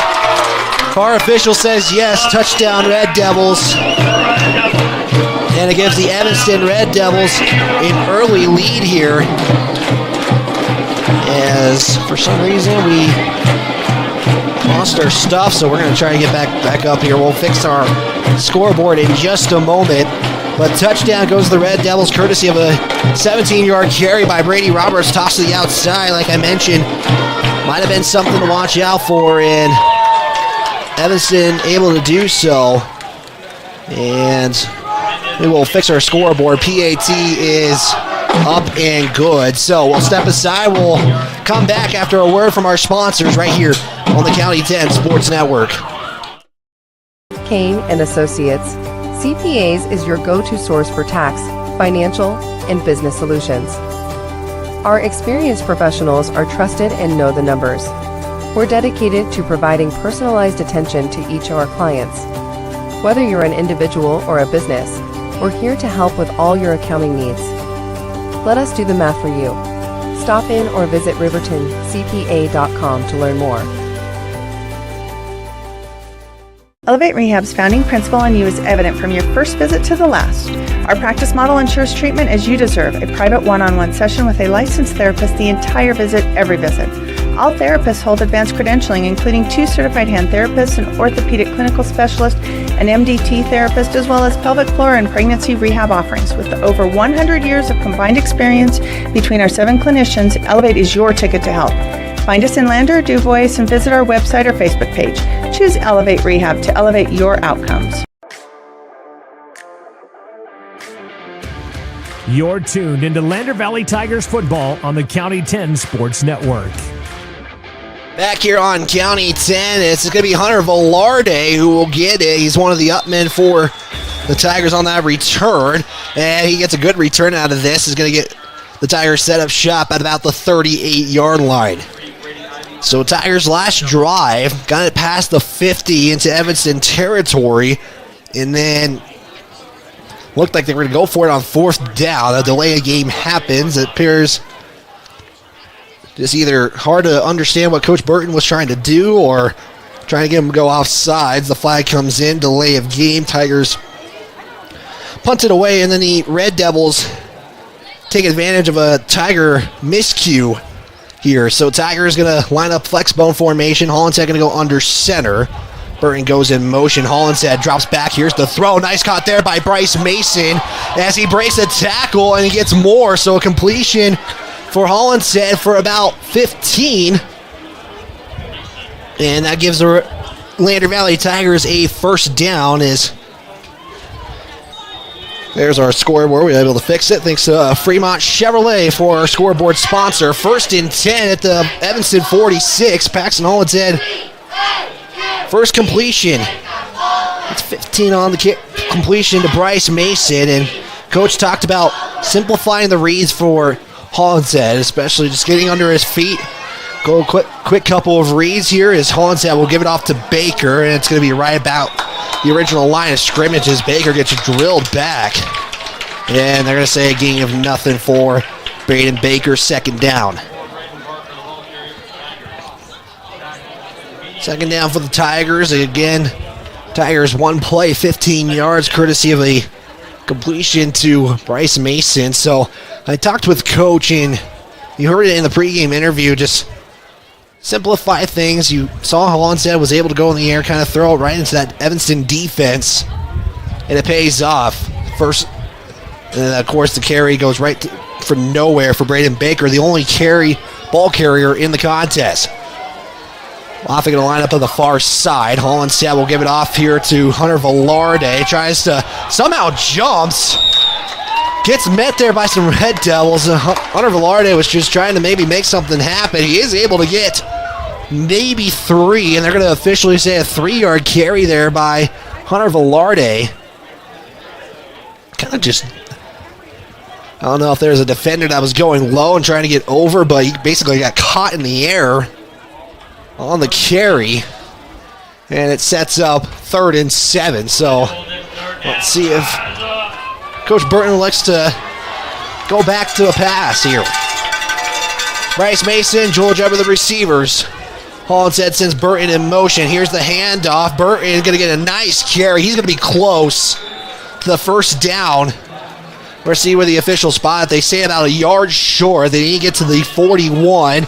Official says 42, so that is a carry of 6 on the play for Parker Burton for his first carry of the ball game.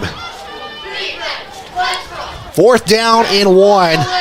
Tigers, once again, it appears they're going to go for it, but let's see if they are able to do something here. Tigers going to have Landon Jones, Bodie Moffitt line out wide for this 4th down and 1.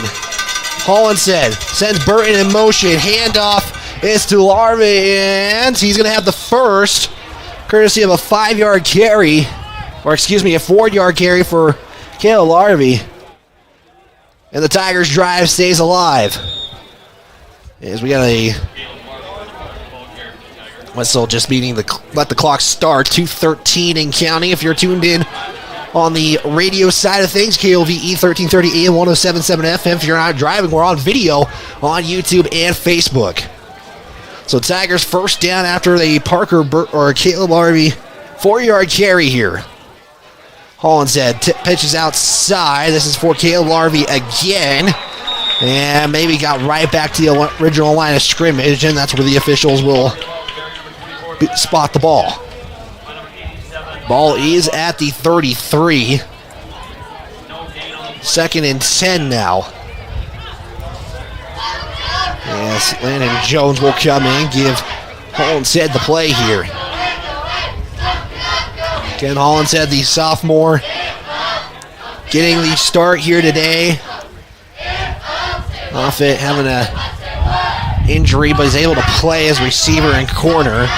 Flexbone formation for the Tigers. Larvey in the backfield. Hollinshead under center, tossed to the outside. Larvey gets met there by Moreau. He was chasing him down, and then Brady Roberts comes in and lays a hit.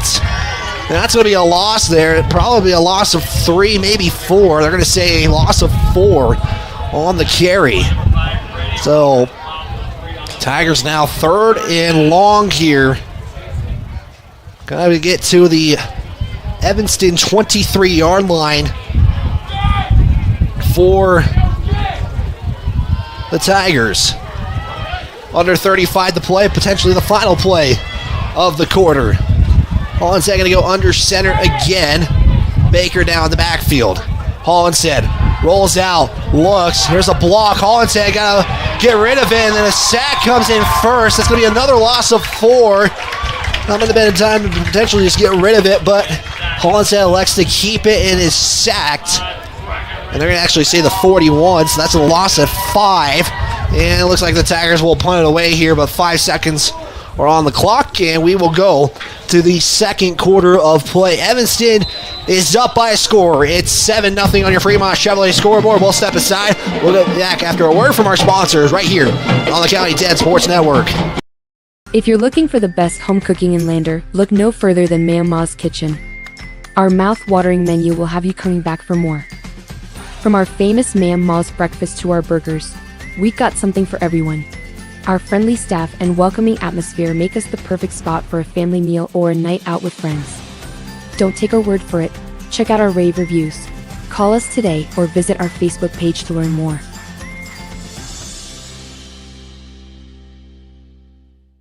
I'm John Shade, your Edward Jones financial advisor. Financial investments are very important, but so are the investments of time, patience, and encouragement of our young athletes from their coaches, teachers, and mentors. That's why Edward Jones is a proud sponsor of the Lander Tigers on KOVE. Call John Shade or stop by my office at 824 West Main Street for all your investment needs. Edward Jones, making sense of investing. Member SIPC.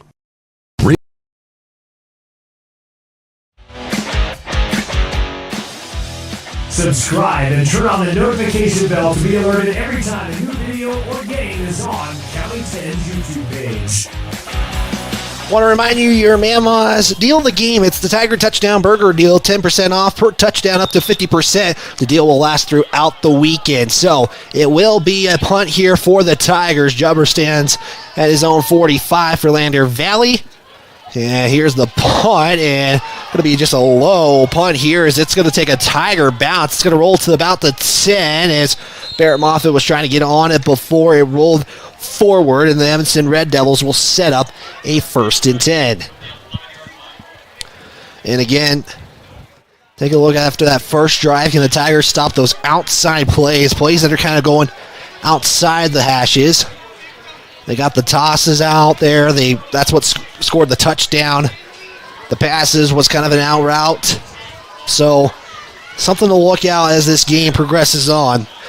Update in Afton, Wyoming. Wolverines down by 1 against the Star Valley Braves, are the defending champions of the 3A ranks. They'll actually drop down the rankings this week. They're number 2 on the Wild Prep Coaches and Media Football poll. I formation for the Devils. 1 receiver on each side. Morrow under center. Here's the give, and Evanston getting a nice carry, breaks a couple of tackles. It's going to be a big carry here for Gabe Hutchinson. He is off to the races, and he might be gone. An 89-yard carry for Gabe Hutchinson on the very first play of the next possession. As it was courtesy of a couple of broken tackles that gave the Evanston Red Devils now the 13-0 lead. So at 80, that's the biggest play of the game, just like that, easily. An 89-yard touchdown run from Gabe Hutchinson. Then it gives the Red Devils a 13-0 lead over the Lander Valley Tigers. The PAT will away from Jordan Mendez. Mendez, a left foot kicker. And a snap, kick, good. And we're up 2 scores now for the Evanston Red Devils. Tigers still trying to look for something here on this next drive. We'll step aside. We'll be back in about 60 seconds here on the County 10 Sports Network. Realtors are proud to sponsor sports across Fremont County for the 22-23 season. RE/MAX All-Star Realtors was founded in 1991 with the goal of doing real estate in a way that would make our clients' lives as easy and uninterrupted as possible. They've completed many transactions involving residential, commercial, vacant lots, farm and ranch, and investment properties, and can help you with any goal you might have regarding any of these today. RE/MAX All-Star Realtors, 938 West Main Street, Riverton. See them online at remaxriverton.com. Back here on KOVE 1330 AM 1077 FM, online at county10.com, as we are going to get the kickoff here. And, you know, if you are watching live, you're able to chat, and we got a question about the screen being fuzzy. We have had those happen a couple of times. The way you would fix that, try to refresh it, see if that works out there. So, again, if you're watching live, you can comment on YouTube and Facebook, and we'll try to give you a shout out on the broadcast. Claude Moss say, "Go Tigers." Appreciate the comment there. We have a delay. A chain malfunction. And we have a chain malfunction, as that's what's pausing everything right now. The chain crew and 2 officials, and now we're just going to get a new set of chains. That's a quick way to fix that.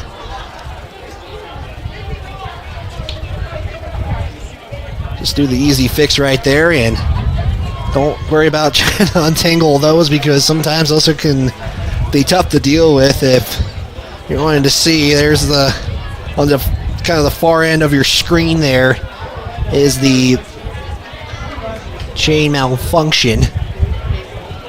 But looks like we are going to reset here, and again, that's a quick way to fix it. Just get a new set of chains out there.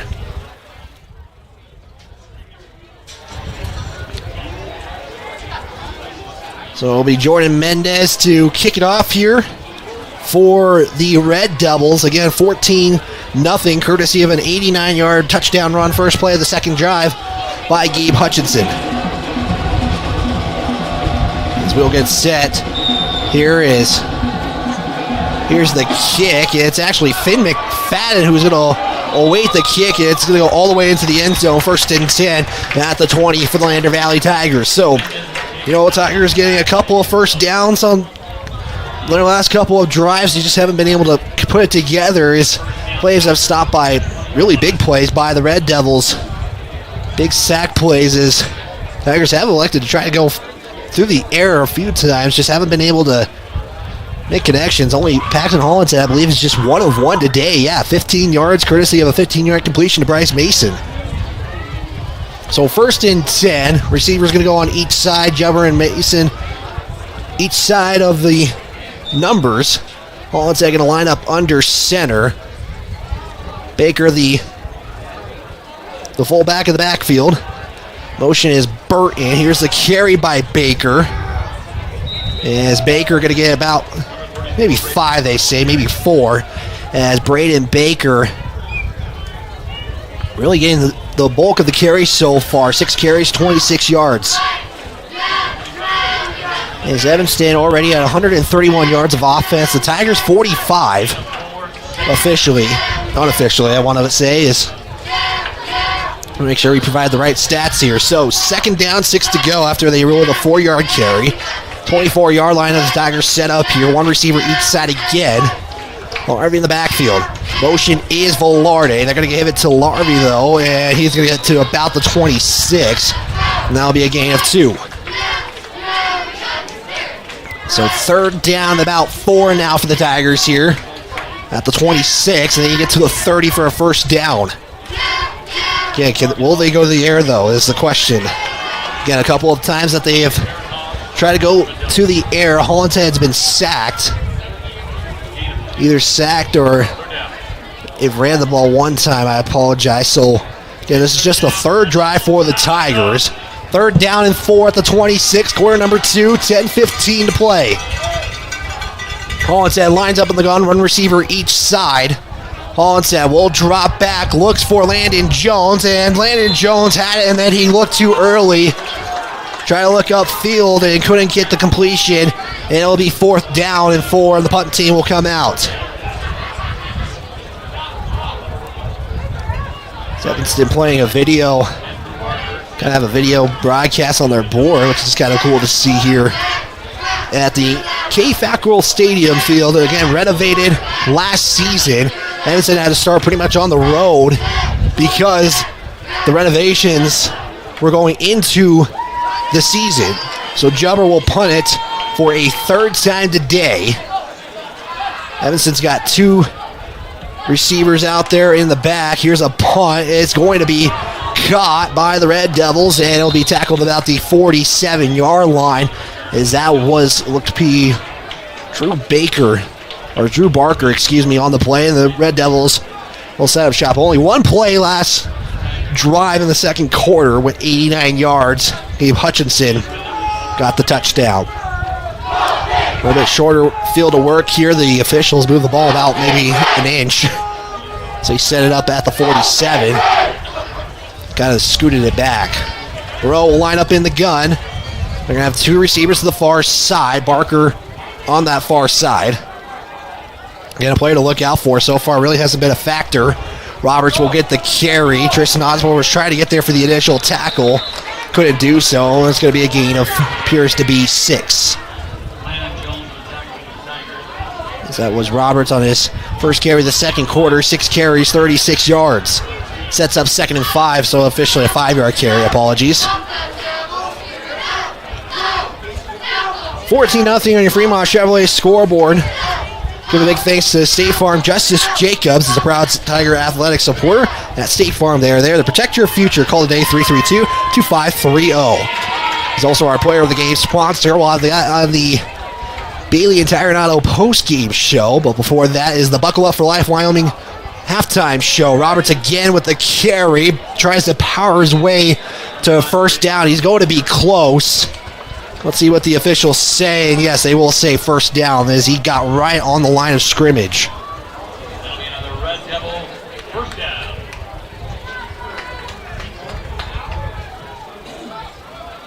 Yeah, you're welcome, John, for the refresh trick.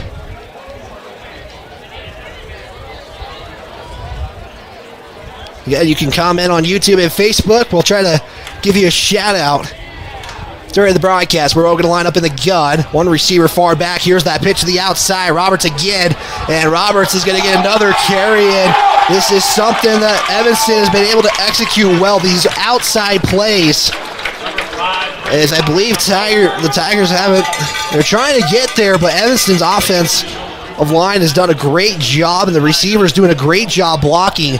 That's a big carry. That's going to be, I believe, a 31-yard carry. Actually, I apologize. It's a 27-yard carry, to be exact.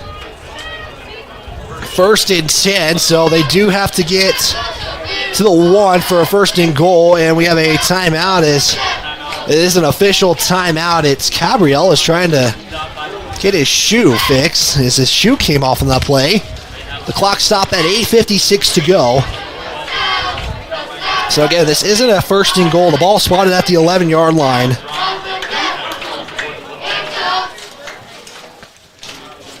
We'll wait here as Cabriel is going to come off the field.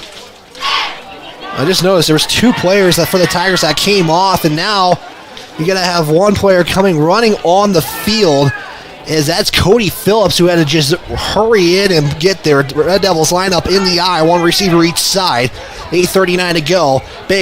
Barker goes in motion. Play action for the Red Devils. Here's the throw to the end zone, and it's Barron Moffitt with the deflection. Good job there by Barron Moffitt to stay with the play there, as that pass was intended for Kai Barker. You're checking that out on the Gambles replay, as that was a play action all the way through. And it will be now 2nd down, 10 to go. At the Lander 11-yard line, Evanston looking to go up by 3 scores here early in the contest. Looks like Evanston will go right back under center, I formation. Roberts in the backfield. Barker not out there on this play. Morrow, hand off to Roberts.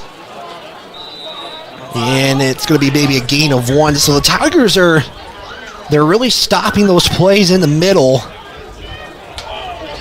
But it's those plays that are going outside the Tigers haven't been able to take advantage of and try to stop.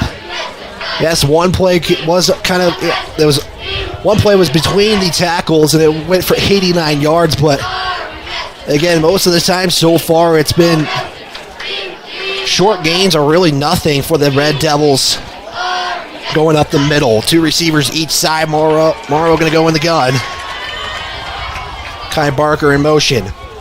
Goes to the far side, and we have a flag, and it's going to be a false start on the Red Devils. So take them back 5. That's their 3rd penalty. Again, one was a kick out of bounds, but if you take out that, it's 2 penalties, 10 yards. Both of them been false starts. And they're going to give a false start to Drew Barker, as that flag came on the far side. Clock at 7:42. Ball going to be placed at the 14-yard line. So it'll be 3rd down, 13 to go. Once again, Devils will run up in the gun. Roberts in the backfield with Morrow in the gun. Barker again will go in motion. Here's the handoff to Kai Barker. Goes to the far side, and he gets around the corner. Touchdown, Evanston, and there's now a 20-0 score, courtesy of a 13-yard touchdown run from Kai Barker. That was a handoff, and Barker went to the, like I said, they're going outside right there. So I think Evanston might have figured out what they like best right now. Trying to get plays to the outside. Barker kind of intentionally ran out farther as we all await the extra point here. Snap, pull, put down. Laces just get in front in time. That was a great job there by Bracken Rich, who put the ball down and just got the Laces out of the way just in time.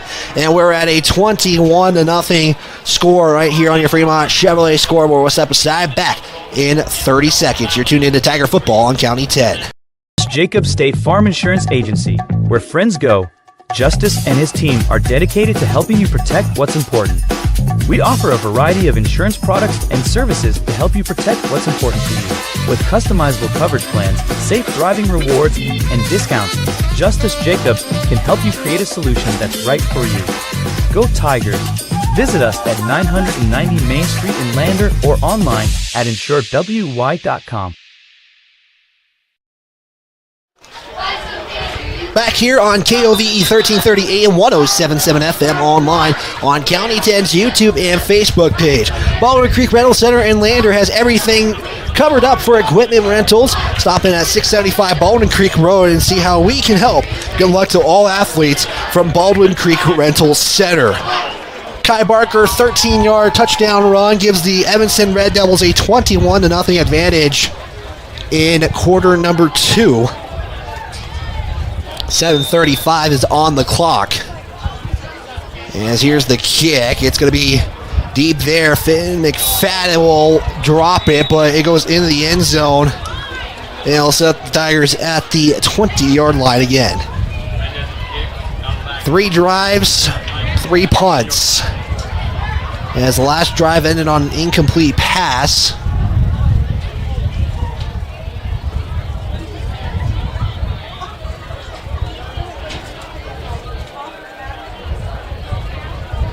And again, it was a wide open pass to Landon Jones. He kind of just looked upfield early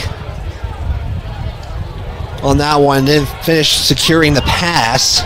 And so Tigers' next drive here again starts at the 20. We're going to be bunched up here in that flex bow formation. Hollinshead going to go under center. Burton's going to be the motion man, and here's going to be a handoff to Braden Baker.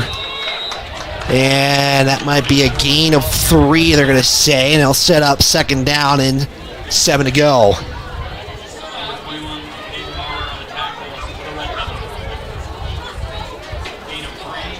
So 2nd and 7 at the 23, the officials will spot it. Tigers just get on that half-century mark offensively. Clock ticks, approaching 7 minutes to go. Baker will come out. Harvey will come in. And they're going to send Jubber to the far side. Mason, the other receiver, is close to the line of scrimmage. Jubber on the numbers. Hollinshead going to go under center. Motion man is Velarde. Here's the snap handoff up the middle on the fullback dive. And Larvey going to get another 3-yard carry. 3rd down and 4 to go. Again, Caleb coming from an injury. Didn't play in that first game. Trying to get some opportunities. Was getting more reps. He was trying to get kind of back in the game slowly. But Burton says he's back pretty much full speed here. And you're seeing him also getting some carries here. 2 carries officially for 5 yards. And I apologize. It's 5 carries for 7 yards. I have him in the wrong spot. Tight close here. Hollinshead going to keep it himself, and he's going to be met right there. As it was Cohen Morrow who just drove Hollinshead back. And I think they're going to say he was right back to the original line of scrimmage. And it will be a 4th down. Tigers will punt again. Just 6 plays officially for the Tigers. Student section cheering on Morrow, who made the tackle. 4th down, and actually they gave Hollinshead actually 2 on the carry, so it'll be 4th down and 2. And Jubber will stand at the 15 awaiting the next punt. Under 5:18 to play. This was the 4th drive of the ball game for Lander. Punt is away. Going to be fielded by Drew Barker, who's going to go right up the middle, finds a seam, gets around to the outside, and Parker Burton fell on that one, and then it's Drew Barker who gets around. Really, this was the Evanston Red Devils just creating a block, as looks like Parker Burton kind of tripped there. Then it gave extra room there, and it's going to be 1st and 10, well in Tiger territory at the 29. They officially spot it.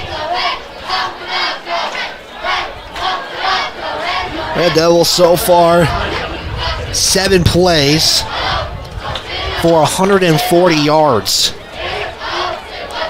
Red Devils almost had 42 in the first, so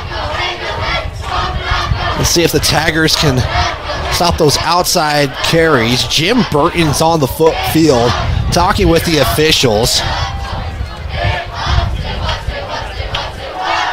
Nothing coming out of it. No flag, nothing. I don't know if we saw something. I didn't see anything right away. Evanston is lining up here in the gun. One of the linemen for the Red Devils, Zane Leland, came back and was talking with Roberts. So 3 receivers to the far side. Pass will go back to Drew Barker. He will take it, and we'll get 9 on the reception. So that's just the 2nd completion for Cohen. He's got 2 of 5 for 22 yards. Drew Barker gets his first reception of the ball game, and he's 1 reception, 9 yards. Clock under 4:40 now on your Fremont Chevrolet scoreboard. Your hard work paying off, and Eyes on Fremont is proud to see you compete, both on and off the field. Student athletes have our support. Eyes on Fremont located at 111 South Broadway Avenue in Riverton, your local optometrist. So Red Devils again get set for their next play. Going to line up in the I, one receiver each side. Kai Barker to the bottom of the screen. As we have a new running back in the backfield. Morrow going to just drop back and almost getting the sack was Bryce Mason. Here's the throw. It's deflected in the air. It's still deflected, and it's caught for a touchdown. And oh no, actually dropped it. Let's take a look at that replay. You're not going to see the drop, but the fact that this play was still alive after a Tiger made the play. That was Bodie Moffitt who made the play. It's still up in the air, and unfortunately not being able to come down with it was Clayton Cook.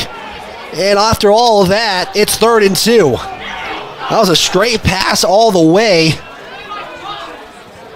And the Red Devils looking to try to go more in the air. That running back in the backfield, that last play was Bronson Sims. And it's going to be 3rd down, 2 to go. So he actually reeled that first completion for 8. Back to the I is the Red Devils. Morrow, straight handoff to Roberts. He'll have the first down at Moore. And he's going to be inside the 10, 1st and goal after a gain of about 7. So Brady Roberts having himself a pretty good early first half here. 10 carries, 75 yards. Bryce Mason almost had that sack on that pass play. But Morrow just able to be far enough out of reach.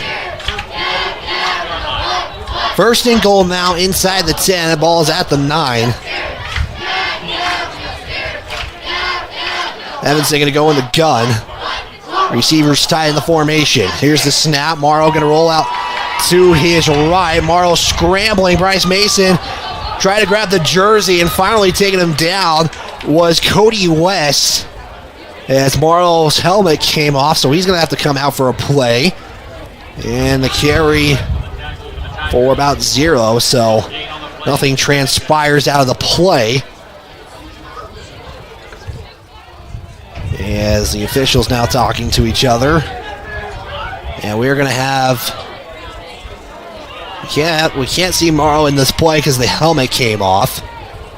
And coming into the ball game was Sims. Also entering the ball game for the Red Devils is Gabe Hutchinson. So Sims going to come in as quarterback, probably just for this play alone on 2nd and 9, under 3 to play. Snap, toss out to Hutchinson. He gets around the edge, and he's in. Touchdown, Evanston. And another 6 for the Red Devils as the score now is 27-0, courtesy of a 9-yard touchdown run by Gabe Hutchinson on just a quick toss to the outside. Got just enough of a hole there from the line to get the score. So 27-0 now in favor of the Red Devils. Star Valley is starting to gain on their lead, 21-6 in the second.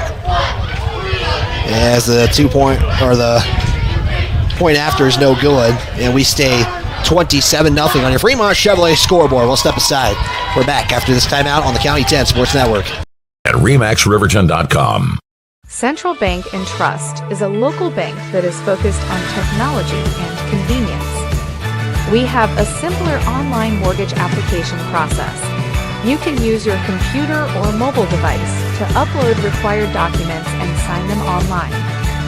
We have a variety of personal and business banking services. Stop in or visit centralbanktrust.com. We live here. We work here.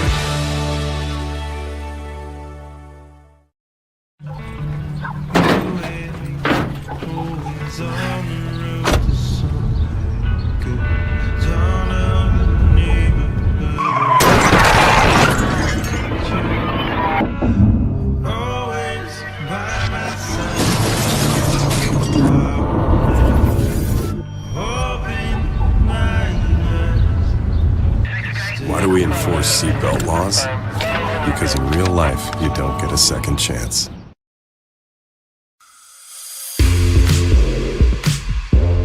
This is Lander Valley Football on the County 10 Sports Network. Back here on KOV 1330 AM 107.7 FM online at county10.com. Score is 27-0 as the kickoff going to go into the end zone. 1st and 10 for the Tigers at the 20. So 2:53 left here in the half. Tigers just looking to get some momentum going into this half. This game is still within reach for the Tigers here in this contest. Mama's Kitchen can't wait to cheer on for our local athletes. Mama's is your go-to breakfast and lunch spot in Lander. Stop by and enjoy all the home-cooked goodness at 260 Grandview Drive in Lander. Again, the Tiger touchdown burger deal, 10% off, up to 50% every time the Tigers score a touchdown. 1st and 10 at the 20 for the Tigers. Hollinston lining up under center. Formation in that flex bone. Baker in the backfield. In motion is Burton. Handoff is to Baker. And that's going to be a gain of 4 on the play. 2nd down, 6 to go. Brandon Baker, 8 carries, 33 yards. Wyoming Catholic College, a proud sponsor of Fremont County Athletics. Our sponsor of the Student of the Week as well here on our broadcast. We'll have that during the halftime intermission on the Buckle Up for Life halftime show. Clock continues to tick down. Tigers, again, they've been moving the ball, but drives are getting stopped. Hollinston thought about throwing, and now he's just going to keep it himself. He's got some room, and he's got a nice carry. Paxton Hollinston almost to the midfield, but he's going to be tackled about the 47-yard line. That's a gain of, trying to count it correctly here, 17 yards for Paxton Hollinston on the carry. And it gives the Tigers a 1st down. Out just shy of Evanston territory. Clock under 2 minutes now to go. Tigers going to have to pick up the pace here. That was a pass play that became a scramble. And the Tigers will go again. Moffitt in the game as receiver. Hollinston loses the football. Larvigan has just covered it up. Save the play. Or save the possession. And that's going to be a loss of 5. So 2nd down. About 15 to go here. We're going to try to keep this a little bit brighter here for you folks. Hopefully that helps you out. Clock now at a minute. Shotgun set. 2 receivers, 1 on each side. Hollinston takes the snap, gonna step in the pocket. He's just gonna throw it before he gets hit, and he's able to do so, and the incomplete pass. The clock does stop though, so that's the good thing for the Tigers at the moment. Clock didn't take much off the clock there, actually. 3rd down, 14 to go. As the ball is at the 43 of Lander.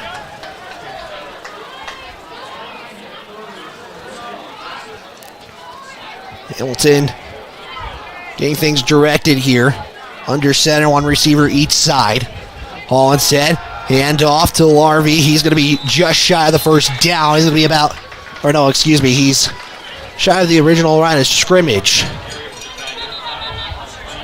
As we have a whistle timeout taken by Evanston. They're going to try to get this football back. So we have a timeout on the field. Let's give a shout out to some of our sponsors. This broadcast is brought to you by Perfect Power, Porter's Mountain View Supply, Wyoming 4x4, Redden and Kane Associates, Wyoming Catholic College, Myers Gambles, Bailey's Enterprise, Sutherland's, Baldwin Creek Rentals, State Farm Agent Justice Jacobs, Mama's Kitchen, Northside Auto Body Shop, Buckle Up for Life Wyoming, Elevate Rehab, Edward Jones Financial Advisor John P. Shade, Fremont Chevy, Central Bank and Trust, and Eyes on Fremont. Well, that last play was just 5 seconds. The Red Devils took an immediate timeout after the play. It is 4th down and 12 at the 45-yard line. It's Drew Barker, going to be the deep man for the Red Devils after the timeout was taken. It's 4th and 12 at the 45 here in this second quarter of play, first half. Here's the snap. We're going to kick it at about the 35, and this is going to be a high kick here. That almost touched a Red Devil, but it's just going to roll and be down at about the 25-yard line. So the Red Devils will have 38.1 seconds to play here. If you're a Lander, you really got to watch for those outside plays because those have been what has really hurt them so far in this contest. And this is just coming from my point of view, just what I'm seeing so far in the game. So let's see what the Red Devils dial up here. Passing really hasn't been a factor so far. Cohen Morrow, 2 of 6. And again, I apologize for the mispronunciation of that name. It's Morrow. As the Red Devils going to have one receiver to the far side. 3 are bunched up near the line of the shotgun formation for the Red Devils. Morrow surveys the defense. Here's the snap. Looks for the outside pass. Morrow going to scramble. Now going to throw downfield. And it's almost caught. What did the official say? No, he was out of bounds. And so the clock does stop. So that's what favors the Red Devils. Only 8 seconds came off that play. 2nd down and 10. Now just 2 of 7 for Cohen. Looks like they're going to try to get this passing game going here. Give a shout out to all the Lander fans who made the trip down here. Not far from the state line here in Evanston. State line of Utah. Devils will go in the gun again. This time it's going to be a handoff to Roberts. Just kind of goes behind, and the helmet falls off as Hunter Velarde, and he will come out. Gain of 2 for Roberts, and it looks like Evanston's just going to let this go. And yep, it looks like just based off the reaction from Coach, they're going to he's taking the headset off, and Morrow's just going to say, just chill out. We're going to send this to halftime. And there we go, halftime here in K-Fackrell Stadium in Evanston, Wyoming. Tigers still trying to get something on the scoreboard. They're down 27-0. We'll step aside the Buckle Up for Life halftime show presented by YDOT right after this.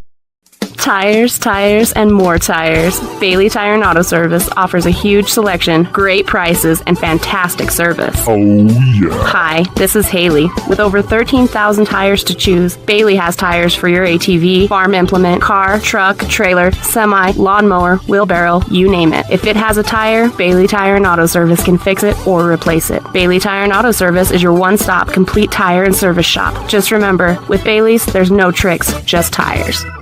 Baldwin Creek Rental Service in Lander is a proud supporter of sports and athletics here in Fremont County. Baldwin Creek Rental Center understands how expensive specific equipment can be, especially if it is for a one-time use or event. That is why they offer tools, equipment, and party supply rentals. For many years, Baldwin Creek has provided services to clients in Lander and the surrounding areas. From lawn and garden projects to graduation parties, they have the right equipment for you. Baldwin Creek Rental Centers, 675 Baldwin Creek Road in Lander.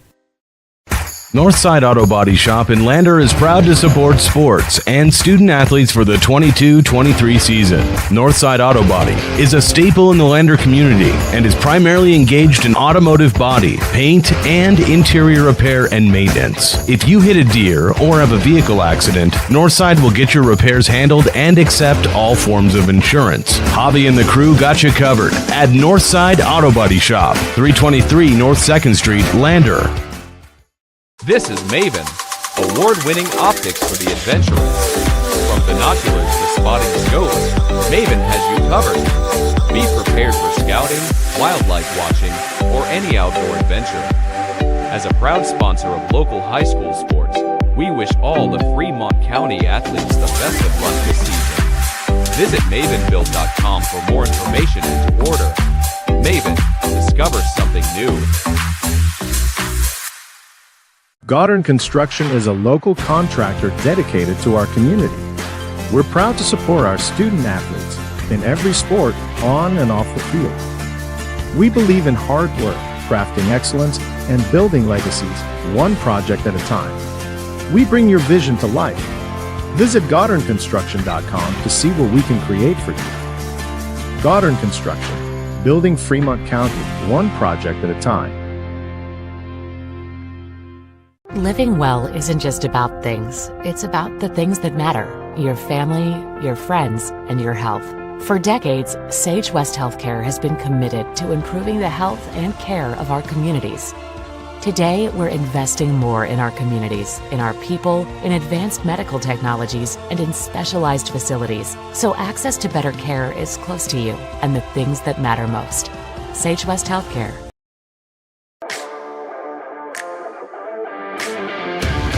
You're tuned into Lander Valley Tigers football on the County 10 Sports Network.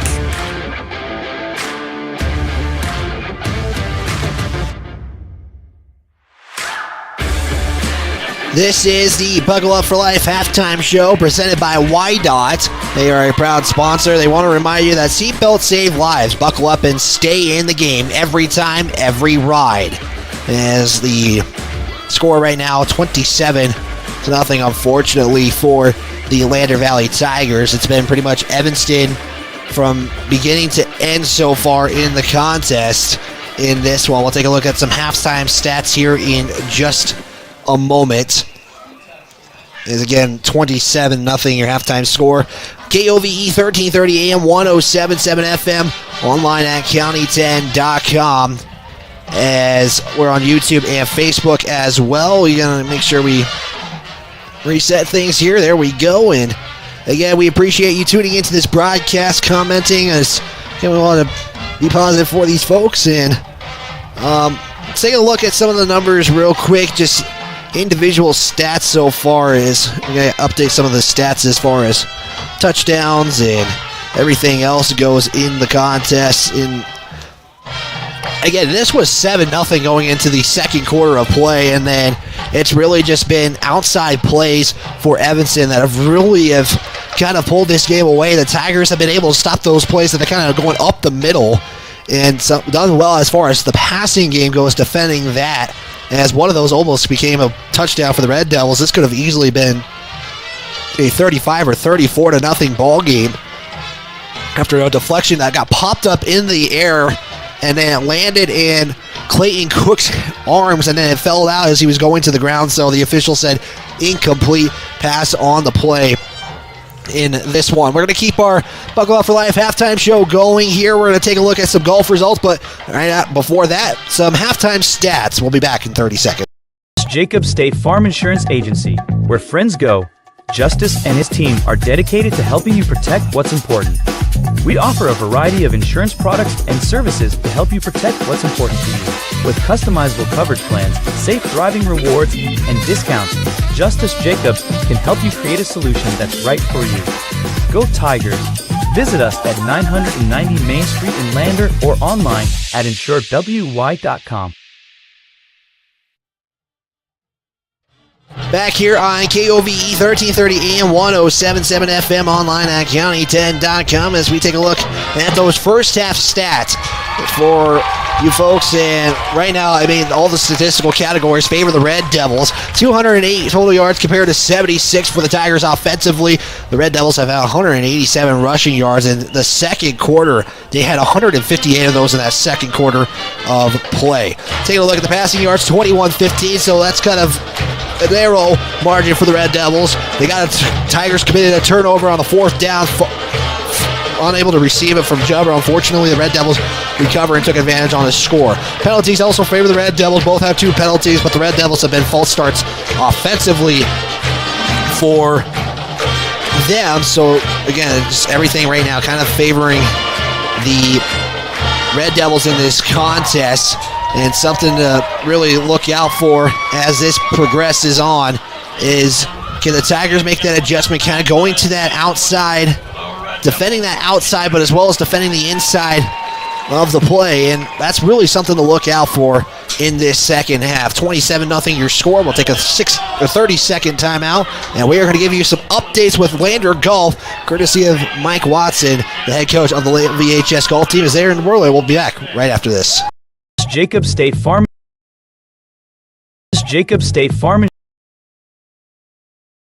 Mountain View Supply, your local experts in fire and water. We got everything you need for new installs to accessories, and don't forget our great selection of stoves, grills, and spas. We've been serving Wyoming for over 40 years, so you know you can trust us for quality products and expert service. Visit portersmbs.com or stop by our Riverton or Casper locations today. Porter's Mountain View Supply, located on 750 East Sunset Drive in Riverton. Perfect Power is a proud supporter. Back here on KOVE 1330 AM, 107.7 FM, online at county10.com as I get those golf results for you guys. As again, Lander Golf is at their state tournament in Whirlwind. Tigers, I believe, if I'm not mistaken, are right now behind on the team standings.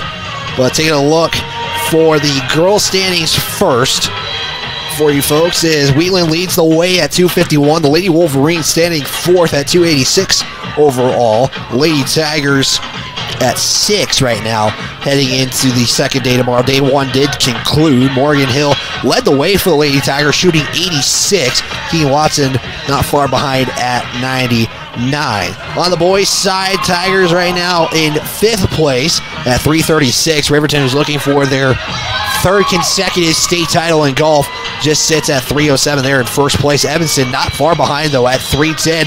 As Coach Watson mentioned, that was a team to maybe look out for at the state tournament, as well as Evanston did win the regional tournament a week ago in Green River. Lander sitting at, like I said, in 5th place right now at 336. So again, you never know until the last shot has been taken. Looking at individuals for the boys, for Lander Valley, Riley Stout leads the way at 77 overall. Owen Sweeney, 83. Shaquille boys are at 86. Hunter Keene at 90. Michael Lev at 95. Take a look at the rest of those Lady Tigers individually. Paisley Michael at 444 shots. Sierra Espinoza at 120. Charlotte Shell standing at 117. We got about 8 minutes to go. Again, there's going to be a warm-up period for each team to get some warm-ups in there. So with that, we're going to step aside. We will get some updates around the state of Wyoming and a lot more right after this. You're tuned in to the Buckle Up for Life halftime show on the County 10 Sports Network. You're tuned in to Tiger football on County 10. 27-0 Tigers trail. Back right after this. Power is a proud supporter of athletics and student athletes all across Fremont County. Perfect Power provides services for residential, commercial, and industrial jobs. Darren Hubble, owner and master electrician, has over 30 years of electrical experience. Darren's trustworthy team of professionals can get the job done right. Perfect Power, serving Fremont County and surrounding areas. Stop into 1320 West Main Street, Lander, or give him a call at 307-332-7184. At Eyes on Fremont, we know that good vision is about more than just seeing clearly. That's why we're dedicated to providing expert eye care for the whole family. From children's exams to contacts, LASIK to glaucoma treatment, we're here to help. We accept most insurance plans, and our experienced team will make sure you feel right at home. Schedule an appointment today at 111 South Broadway in Riverton, or give us a call at 307-856-9000. Visit WyomingEyes.net to learn more. How many letters? 5 letters. Just think about, what am I doing right now? Smile. Smile? Uh-huh. This is so easy.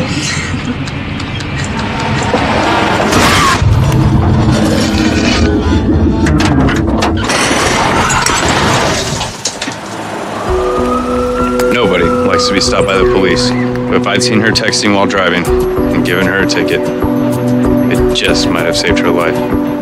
Myers Gambles is your one-stop shop for furniture, mattresses, and appliances in Lander, Wyoming. We have an unbeatable selection of furniture for your living room, bedroom, and dining room. Plus, we have the latest trends in home furnishings. Our mattresses are comfortable and affordable, and our appliances are built to last. Whether you're looking for a new TV, sofa, or refrigerator, we have the perfect finish, style, and function for your home. Visit us at 420 Main Street in Lander, or check out our website, landergambles.com. Today. Get ready.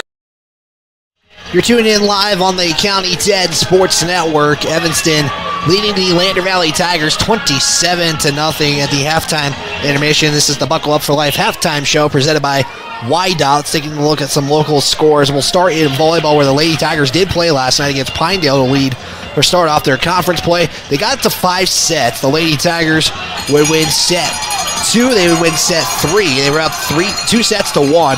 Pinedale, though, would come and win the final 2, 25-12, 15-12. The Lady Tigers will be in Mountain View tomorrow, so not far from Evanston, actually, tomorrow, where the Lady Tigers will play their second quad game or quad match of the season. Lander Swimming in Jackson for a 2-day invite.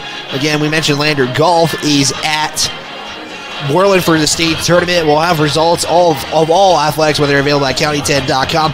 Lander Cross Country was scheduled to go to Rollins. They have elected now to go to Wyoming, Indiana. Talked with head coach Kevin Green. He mentioned it's a shorter distance travel. It was another chance for family and friends to see their athletes compete closely at home, as again, they don't get many home meets. They don't get many meets around the vicinity of Lander. So appreciate Kevin Green for doing that, and just being able to let the parents get their chance to see their kids, because some of them, again, in their senior season, it's a tough time for them. Evanston making their way back out to the field. 1:51 to go in the halftime intermission. Again, there's a warm-up period that we will have to go through as well. So we're going to take a break here in just a moment. Take a look at some scores from around the state of Wyoming for football. Again, like we mentioned, Shoshone fell to Cheyenne JV 30-8. They scored, again, the JV team for Cheyenne scored all 30 points in the second quarter of play. Rocky Mountain defeated Wyoming Indian yesterday 72-8. Couple of updates in 3A. It is Powell leading Douglas 20-7. Douglas, a team to look out for the East later on this season. Star Valley leads in the second quarter of play 28-6. Cody blanking Buffalo right now at a top 5 matchup 21-0. 3A's got 2 top 5 matchups in the Wild Prep Coaches and Media Football poll. Cody, number 1 ranked, who jumped up in the rankings this week over Star Valley, got the win over Buffalo, or getting the lead over Buffalo in the second quarter, 21-0. Powell, who's ranked number 3, is ahead of number 4 Douglas, 20-7. Whirling Green River just kicking off moments ago. No score update right there. Mountain View defeated Thermopolis 14-0. Bighorn leads Glen Rock 7-0 in the first. Newcastle over Bird 7-0 in the second quarter. As 2A and 1A really getting conference games going. 3A conference will start next week, which they are the last team to get conference play going as the 30 seconds tick down here. As KC defeated Tensley 59-2. Another big matchup as well for DuBois, as DuBois is going to play encampment this week, or tomorrow actually, in DuBois at 2 p.m. It's a number 2 versus number 3 matchup. DuBois fell 1 spot in the latest polls this last week. Burlington will meet with Midwest in 6-man football as well. There's some games tomorrow for last one, a 9-man. Big Piney will be in Wind River next Thursday. County 10 Sports Game of the Week goes to Pavilion, Wyoming. We'll have the call. Me and Jared Anderson will have the call live on the County 10 Sports Network. So the warm-up clock has started to tick down. We're going to take our final break here. We'll be back after this warm-up period for the Lander Valley Tigers and the Evanston Red Devils. It's 27-0 in favor of the Red Devils. We'll step aside. We'll be back after this. Second half, right after this. I'm gonna text her. I'm gonna text Allison. Hey, hold up, Matt's calling me. Hey, we got the food and we're on our way right now. Hey, who's coming, bro? You're the one that needs help.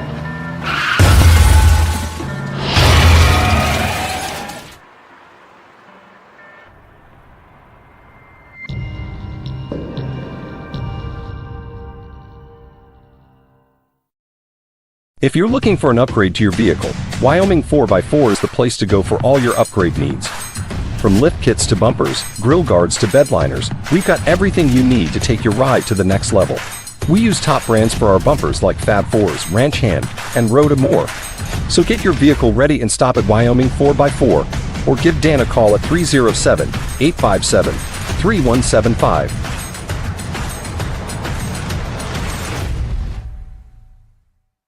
Wyoming Catholic College is a unique institution that offers an immersion in the Western tradition, the beauty and challenges of the wilderness, and the treasures of the Catholic spiritual heritage. Our mission is to provide a unique educational experience that nurtures the body, mind, and spirit.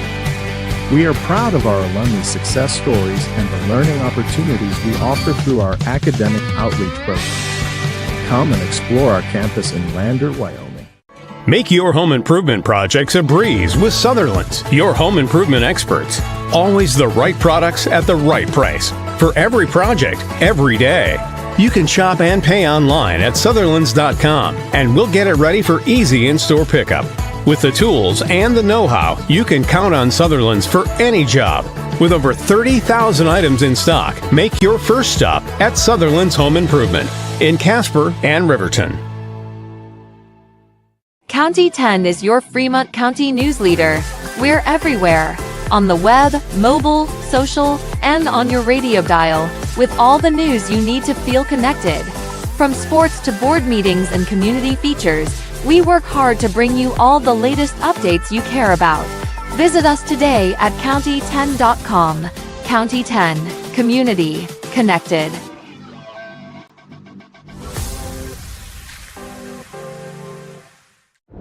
This guy was driving.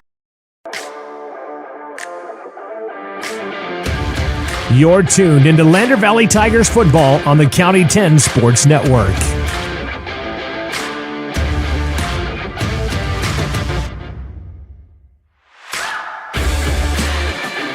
Back here on the County 10 Sports Network. Sorry, we're adjusting a little bit of the lighting here. We want to make sure you're able to see these Tigers play as the Tigers will kick it off. Evanston is getting the second half kickoff. It's going to be fielded by Kai Barker at the 10-yard line. Goes to the 25, and he now moves up, makes it up to the 30, gets tackled about the 33-yard line. And there's where the Red Devils will set up shop. As Evanston just continuing to control this game. It looked like they kind of figured out the Tigers in that second quarter offensively. If Evanston goes outside, they're getting more big carries that way. So 1st and 10. But we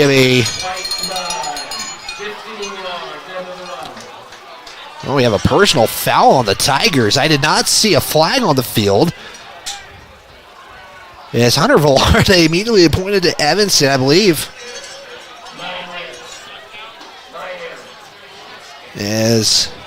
They do change it. It is against Evanston. Ball will get moved back 15 yards. So instead, Red Devils will start offensively at about the 18-yard line. So 1st and 10. Again, Tigers down by 27. Going to have to get something offensively going. Again, 16 points have been scored all season long for the Lander Valley Tigers. Shotgun set. Ocean man. To Clayton, gets the carry, goes outside, and it's going to be a tackle, and it's going to be a gain of 10 for Gabe Hutchinson. So I apologize. So a 10-yard carry, and they're going to say they literally put it on the first down marker, so it's literally second and right about 0. As the official is going to look at this and look at the spot of the ball. It looks like the ball is placed as a first down, as the official now looks at the line of scrimmage, and now we'll say a first down is that down marker was right where the first down marker was, and they will give him the first, so it was officially a 10-yard carry. 11:40 to go. Second half. Tigers again trailing here on the County 10 Sports Network. However you may be tuning in, we appreciate it. Again, on video, if you want to get a shout out or comment, we will make sure to get you guys on here. give you guys a shout out.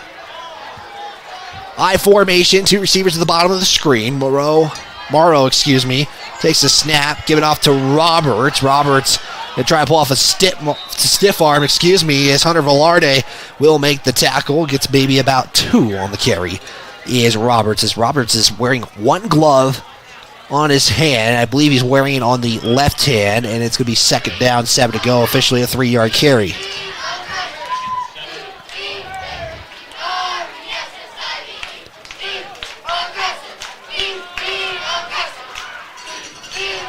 So 2nd and 7 at the 31. Morrow taking the play through the huddle. 27-0 on the Fremont Chevrolet scoreboard clock at 10:30. Shotgun set, 2 back, or going to line up in the pistol set to be exact. 2 receivers, far side. Morrow, swing pass going to be dropped, intended for Roberts, and it's going to be incomplete. So Evanston really not being able to get anything air-wise, passing game-wise, I should say, going. But again, if they're attacking it outside, that swing pass was an outside play. So let's see what they do. Live from K. Fackrell Stadium in Evanston, where Jim Burton, the head coach now of the Lander Tigers, makes his trip back here. Some people kind of online and just been hearing it. There's a screen pass to Roberts. Will receive it. He's at the 40 now. Breaks a tackle. Tiptoes his way to about the 45-yard line. And that will be a gain of 14 on the completion. So I was saying, Wyoming-football.com had it as the Burton Bowl.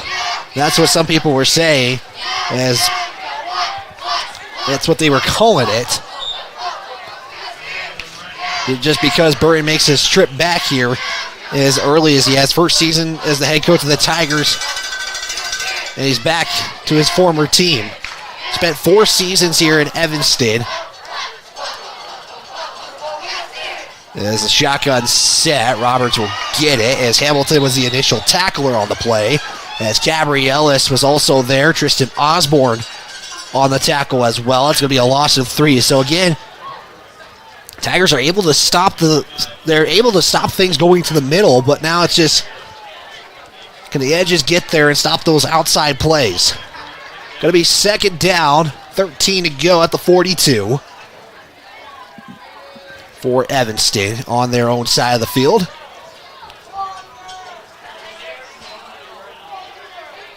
I'm going to send 3 receivers out to the far side, 1 at the bottom of the screen. Drew Barker, shotgun set, 1 back in the backfield for Morrow. Drops back, looks, scans. Here's the throw. Kai Barker with the reception at the 50. Tries to get around as Joel Jubber gets in, and a flag comes in. Barker was still going, gets tackled about the 30-yard line. If this goes, it will be a 24-yard reception, but we'll await the call. As Kai Barker kind of go on the out route and discussion with the official. And this looks like it is going to go against the Red Devils, as Jim Burton is trying to tell him to take him back. And now the call. Holding offense, 10 yards from the foul. So penalty will go against the Evanston Red Devils. Spot of the flag is at the 43 of Lander. So essentially Evanston's going to get maybe 4 after all of that. And it was a 24-yard officially. They spot the foul past the first down marker. As that was Kai Barker on the reception. So just like that, Morrow's got 3 or 2. He's gone 2 or 3 so far in this half. 4-10 on the day. Once again, lined up in the shotgun, 2 receivers each side. Kai Barker in motion. Here's the fake. Cohen Morrow will keep it. And once again, Tigers stop that play in the middle. And that's going to be maybe a gain, or excuse me, that's a loss of 3 on the carry by Cohen. 3rd down and about 11 based on the spot of the football here. For folks watching, the other side, right underneath that sign of K. Fackrell Stadium, Lander fans who made that long drive here today. Many ways to get here through Evanston. Could go down to Rock Springs. You can go a little bit past straight from Farson to Green River and Little America. As the Red Devils will line up in the shotgun. Great view here as well from Evanston High School. Morrow drops back. He's at the 30. Here's a throw as Kai Barker gets the reception. He's going to be close, as that ball's going to be spotted right on the line, I think. We'll see what the official says. So, based on the football, looks like it's going to be right on the line, and no, they're going to say he's short.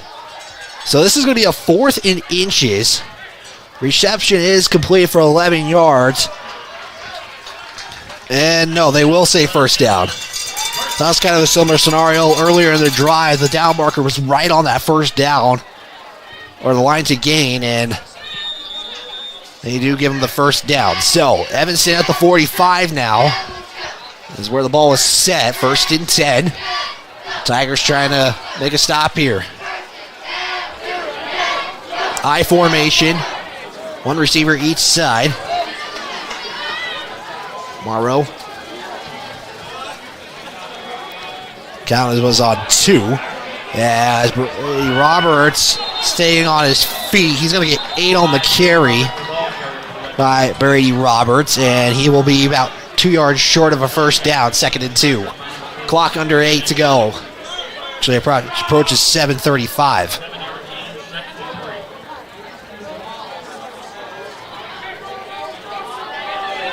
Again, we appreciate it for tuning in, however you may be tuning in on the County 10 Sports Network, Facebook, YouTube, as well as our radio station KOVE. Heidi Wilson saying, let's go Tigers. Appreciate the comment. Red Devils going to line back up in that I. The receiver's going to be a lot closer, though. Tight end on the near side. As the tight end is Clayton Cook. Morrow will go under center. And we have a whistle. Timeout taken by Evanston, as they are down to 2. As slow to get up for the Tigers just a moment ago was Gavin Romer. Hopefully he is all right. Timeout taken. Let's give a shout out to all of our sponsors. This broadcast is brought to you by Perfect Power, Porter's Mountain View Supply, Wyoming 4x4, Redden and Kane Associates, Wyoming Catholic College, Myers Gambles, Bailey's Enterprise, Sutherland's, Baldwin Creek Rentals, State Farm Agent Justice Jacobs, Mama's Kitchen, Northside Auto Body Shop, Buckle Up for Life Wyoming, Elevate Rehab, Edward Jones Financial Advisor John P. Shade, Fremont Chevy, Central Bank and Trust, and Eyes on Fremont. Timeout taken by Evanston. They're about to have this football for almost the half of this quarter. There was a saying last week that Shoshone, when they played Grable, had the ball for just 9 seconds in the 3rd quarter. That was because of turnovers. Truppler talked to that with Jack Gabrielson, who did the Shoshone versus Cheyenne East, and I want to thank that entire crew for making that possible. It was a great broadcast from everybody. If you're tuning in from Cheyenne or whoever may be tuning in who watched that game of the week last night, we cannot thank you enough for doing that. We're going to be in Pavilion with Big Piney and Wind River. That's going to be guaranteed probably a top 5 matchup. Morrow on the play action. He's going to just scramble, get the first as he's going to lower his shoulder, take the hit, and he's going to have a gain. There is the clock. Official says keep it moving, but spot on the ball is going to be a first down, gain of 5 for Cohen Morrow. First down for the Red Devils. And they have had this for 5 minutes, 30 seconds. We're going to approach the halfway point of this 3rd quarter, and Lander has not had the football in this second half. So can Lander make a stop here? They're trying to do so. He's got to be able to finish it off here. Got to force a turnover. That was the X factor, Jim Burton said in this contest, They got to create turnovers, but they can't have turnovers. Morrow going to take the option pass, and he's going to have the completion. He's got to the sideline. He's going to be down at about the 10-yard line. Completion was to Bronson Sims, and he'll have a first down after a completion of 19. Flag on the play, though. And based on the flag, as the flag is there, Evanston is already moving back. As the white hat official going to go to Jim Burton, which most likely means this is against the Red Devils. Clock stops at 5:54 to go. And Evanston going to back up as at least huddle up. Flag is at the 24, excuse me. We have another lengthy discussion. This is kind of a weekly thing, it feels like. One of these flags just has a long discussion. And it would be first down if it's accepted. It's going to be first down either way. We have a taunting. Red. Be 15 yards from the spot. Well, that's something you don't normally hear. Taunting on the Red Devils, 15 yards. 56. Is the taunting. That's something the WHSAA, the Wyoming High School Activities Association, kind of emphasizes sportsmanship. And they really want to make sure players are playing a good game here. And it's hard to see, but taunting was against the Red Devils. Ball is at the... They go back much. I thought it was a 15-yard penalty, and now I can understand why Jim Burton's come back on the field, and the flag was at the 24-yard line. The ball moved about 2 yards. It's at the 26 now. Should be about maybe the pass. It should be at least around the 30-yard line. And so now here's another discussion. This time the clock's not ticking though, so I understand this. So Jim Burton talks to the white hat official, and is the ball going to move back more? We'll find out. Flag was at the 24. Officially is where the flag was spotted. The ball only moved 2 yards though. Did they do it based on where the penalty occurred, or not sure exactly, and we'll find out here. So now we got a long, lengthy discussion. This is something that's this is a common occurrence. Is we're having something with the officials every game, and we're gonna let this go. So now the white hat official is going to come and talk with Steve Moore, the head coach for the Red Devils in his first season. And now they'll move the ball back more. So I don't blame Jim Burton for coming on the field for that one. I don't blame him most of the time. I don't blame him any time he's on the field, but yes, I did agree with that one. That ball only moved 2 yards on the penalty. It was a 15-yard penalty on the Red Devils. That taunting is a 15 yards. That's pretty much a unsportsmanlike conduct as well. So Steve Moore still talking with the white hat official. Evanston already lined up in the eye. 2 receivers to the far side. And we are still having this discussion. And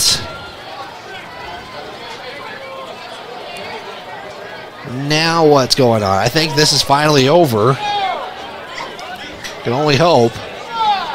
And now another issue. On the previous, there was no taunting.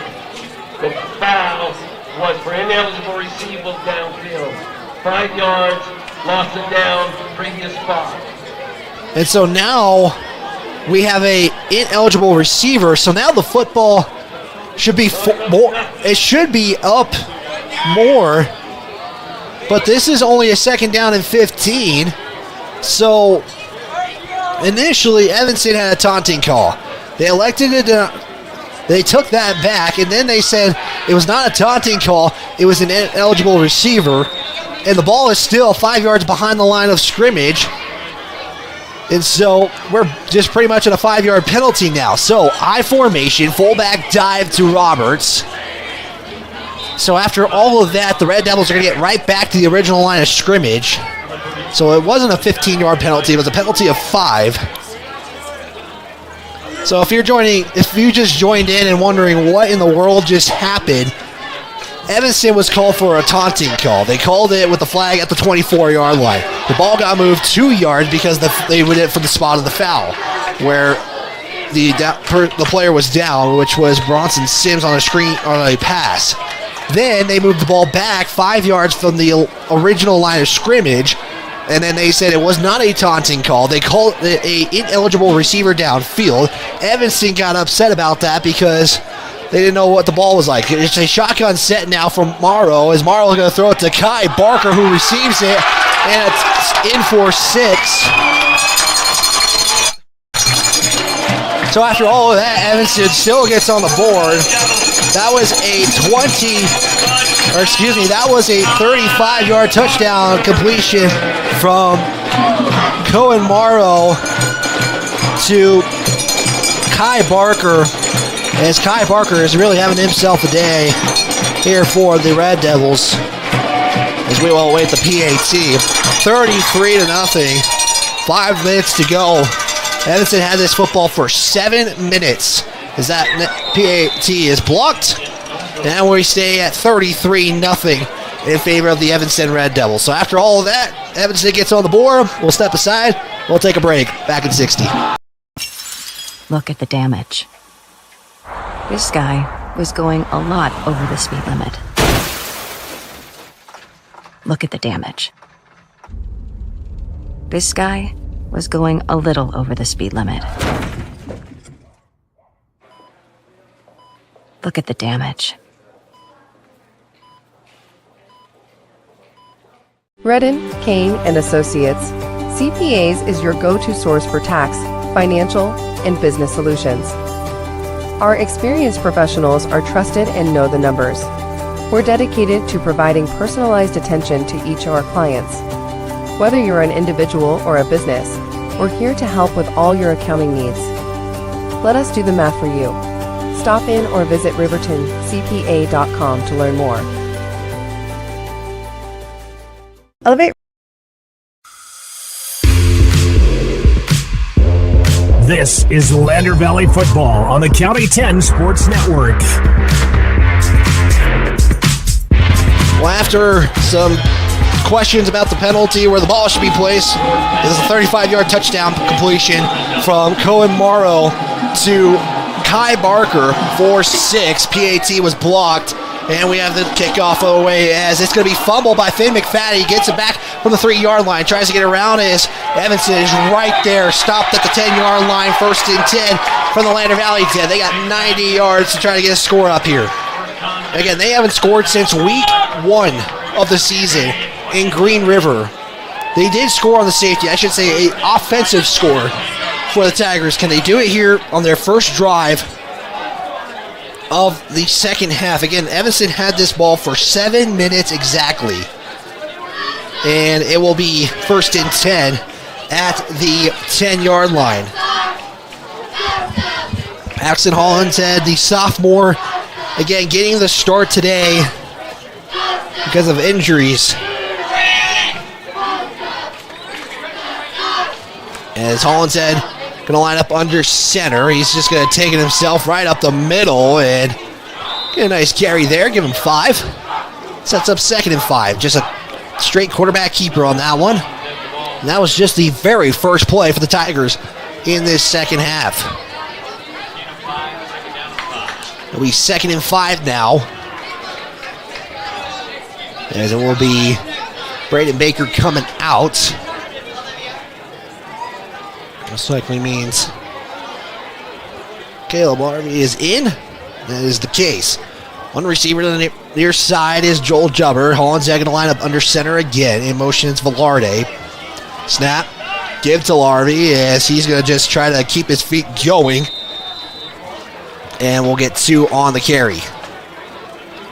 Larvie, 8 carries, 7 yards in the contest. It's going to set up now a 3rd down for the Tigers. It's going to be 3rd and manageable. And they're going to say 3rd and about 3 here. And we'll say it is a gain of 2. And again, that sunset, just the view past K. Feckel Stadium in Evanston High School. Just amazing. The lighting here is perfect. This is the video guy coming out of me. 3rd down and manageable. It's going to be 3rd and 3. Hollinshead going to give it right up the middle to Braden Baker. And he's going to be right on the line of scrimmage, or the line to gain. And what's the official going to say? The spot of the ball, or the spot of the football, is going to be right on the 30. Lander's saying 1st down. And yes, they will. 1st down, Braden Baker on the carry.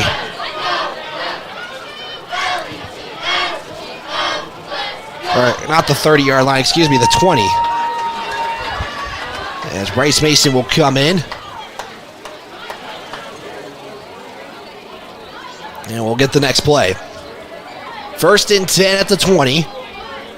They'll line up in the flex bone all together. Hollinshead lining up under center.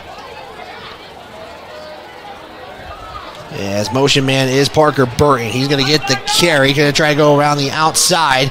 Gets hit, bounces back, and then gets maybe a yard after all that. So that will be a gain of 1 for Parker Burton. That's his 2nd carry of the game for 7 yards. Tigers, 87 yards of total offense in the game. And again, this is their first drive of the 2nd half. Clock at 2:09. As the Tigers had this football since 4:53.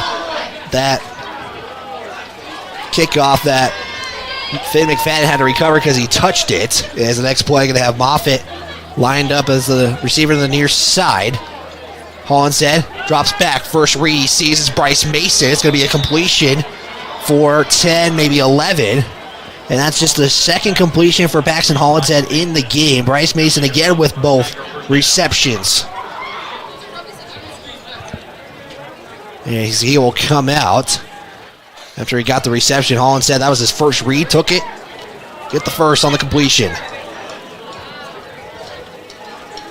So yes, it was an 11-yard gain on the completion. Sets up 1st and 10 again for the Tigers. As Landon Jones will come to the go to the far sideline. Baker in the backfield. Motion man is Burton. Handoff is to... No, excuse me, that was a pitch. I apologize. Wow, took a second for that play to develop, but Paxton Hollinshead on the option saw the defender come, took a shot, but got the pitch out to Burton. That's going to be a gain of 3 for Parker Burton. So it looked like it was a handoff up the middle. Hollinshead kept it, pitched it out. So there we go. I had to get myself correct there. And now with that play, the Tigers have surpassed the 1-century mark offensively. Still looking for the first score of the contest for the Lander Valley Tigers.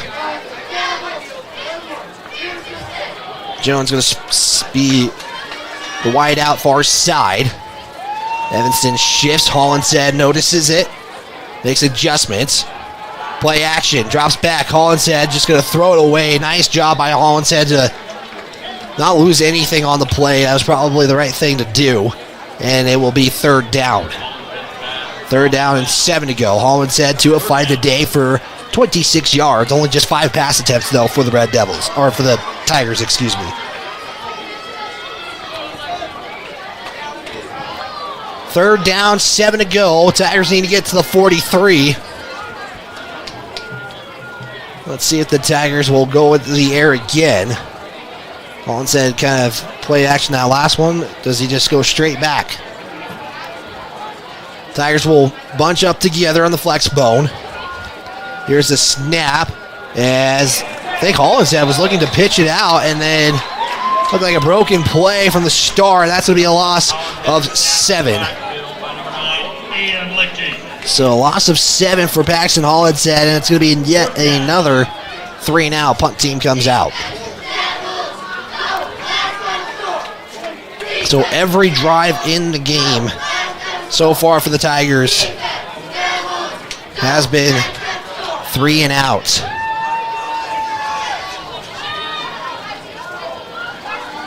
Jebber will stand on his own 20. Snap, fumbled it.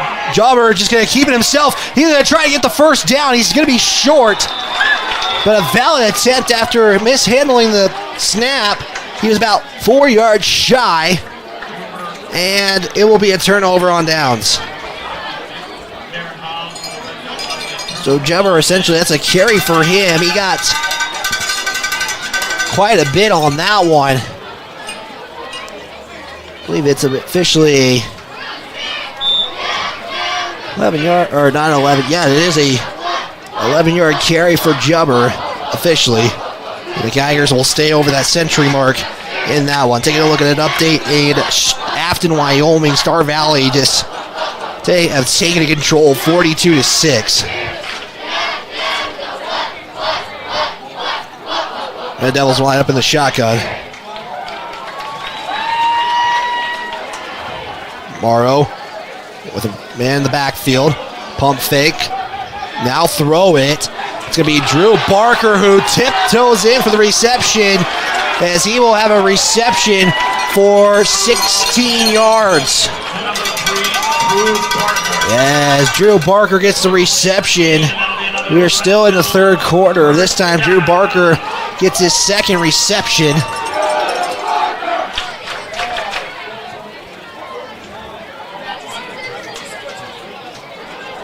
And 1st and 10 for the Red Devils. 7 seconds to play as the clock is stopped. I formation for the Red Devils. Marlowe takes the snap. He'll hand it off to Roberts. Landon Jones going to make the tackle. Roberts hits himself. Ball comes out on the play and does he get the touchdown. It looks like Laundry is on the field. And we will have a flag on the play.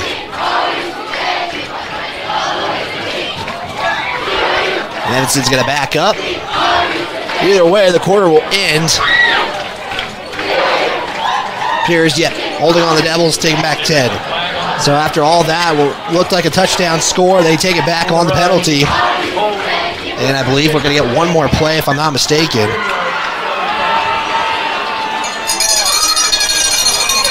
And Evanston, nope, we're going to go to the 4th. So, after 3, it's Evanston 33, Lander Valley nothing. Going to the 4th. We'll be back right after this. 2 certified hand therapists, an orthopedic clinical specialist, an MDT therapist, as well as pelvic floor and pregnancy rehab offerings. With over 100 years of combined experience between our 7 clinicians, Elevate is your ticket to health. Find us in Lander or DuBois and visit our website or Facebook page. Choose Elevate Rehab to elevate your outcomes. If you're looking for the best home cooking in Lander, look no further than Ma'am Ma's Kitchen. Our mouth-watering menu will have you coming back for more. From our famous Ma'am Ma's breakfast to our burgers, we've got something for everyone. Our friendly staff and welcoming atmosphere make us the perfect spot for a family meal or a night out with friends. Don't take our word for it. Check out our rave reviews. Call us today or visit our Facebook page to learn more.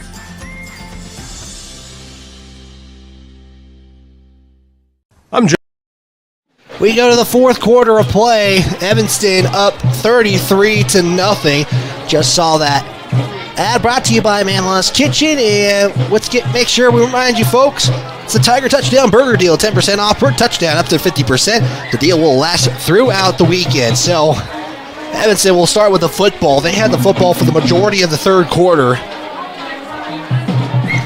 And Lander just trying to make a stop. The Red Devils did get a penalty. That resulted in a 10-yard loss, or a 10-yard penalty. And we will get set here. It will be 1st and about, appears to be 13. The penalty occurred past the line of scrimmage, and so that's why it's from the spot of the foul. I formation again, 2 receivers to the near side. Both Drew and Kai Barker on the near side. Morrow drops back, looks to that side. We'll throw it up. That's going to be caught by Drew Barker. No, it hits the ground. It looked like it was caught. And then Drew Barker gets hit by a couple of Tigers right there, and it will be an incomplete pass. So it sets up a second down and 13 to go here. The first play of the fourth quarter is an incomplete pass. Red Devils in that third quarter is just exactly 100 yards rushing. Or no, excuse me, 100 yards total of offense. They had 80 yards in the air in that third quarter. High formation again for the Red Devils. Both Kai and Drew Barker once again on the near side. Kai in motion. Here's the toss. Roberts gets a hole. He's got some room, and he is off as he breaks the tackle, and he's in. 22-yard touchdown run by the Evanston Red Devils, and they are now up 39-0. Brady Roberts, a 22-yard touchdown run, gives the Red Devils 39-0 lead over Lander Valley. And we have the PAT upcoming.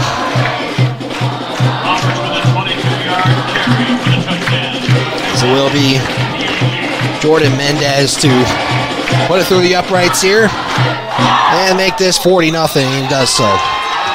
22-yard touchdown, second play of the fourth quarter. It's a touchdown and 6 more on the board. We'll step aside, 60-second timeout coming up right after this. You're tuned in to Tiger Football right here on the County 10 Sports Network. Financial investments are very important, but so are the investments of time, patience, and encouragement of our young athletes from their coaches, teachers, and mentors. That's why Edward Jones is a proud sponsor of the Lander Tigers on KOVE. Call John Shade or stop by my office at 824 West Main Street for all your investment needs. Edward Jones, making sense of investing. Member SIPC. RE/MAX All-Star Realtors are proud to sponsor sports across Fremont County for the 22-23 season. RE/MAX All-Star Realtors was founded in 1991 with the goal of doing real estate in a way that would make our clients' lives as easy and uninterrupted as possible. They've completed many transactions involving residential, commercial, vacant lots, farm and ranch, and investment properties, and can help you with any goal you might have regarding any of these today. RE/MAX All-Star Realtors, 938 West Main Street, Riverton. See them online at remaxriverton.com. Back here on KOVE 1330 AM 107.7 FM as the kickoff will actually go out of bounds just shy of the end zone, and they'll put the Tigers at the 35.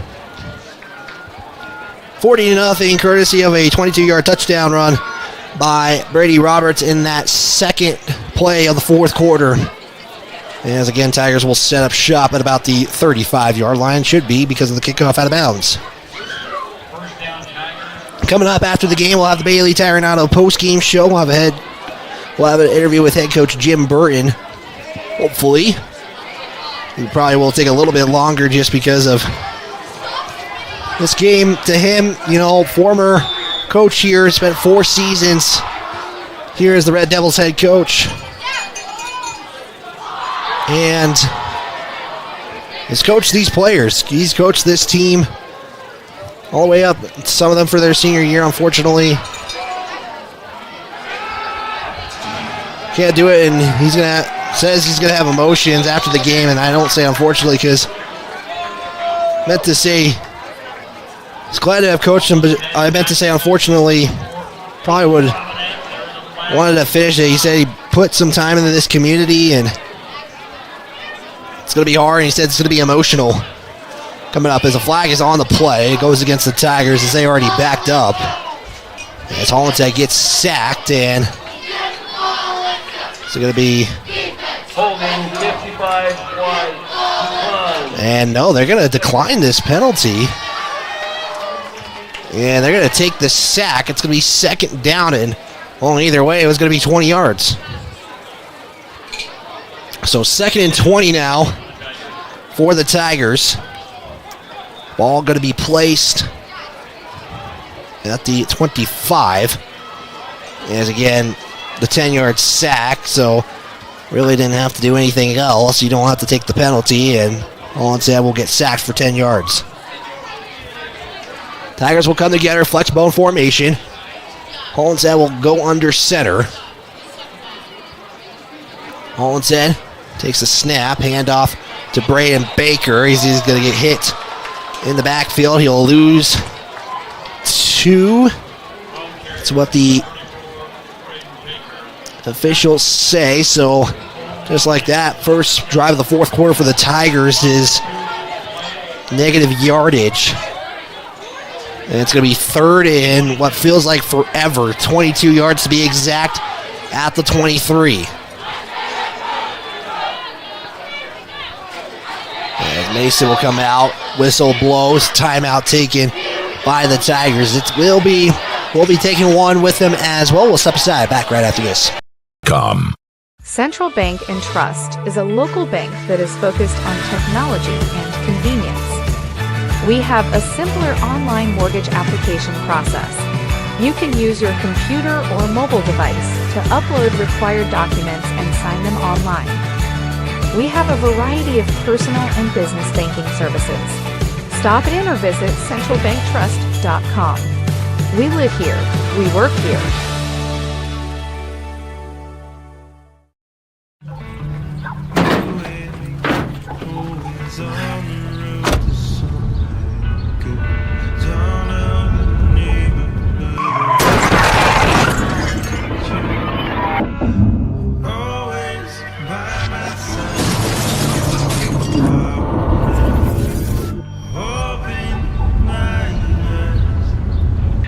Why do we enforce seatbelt laws?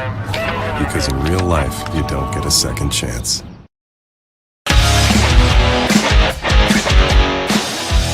Subscribe and turn on the notification bell to be alerted every time a new video or game is on Cali 10's YouTube page.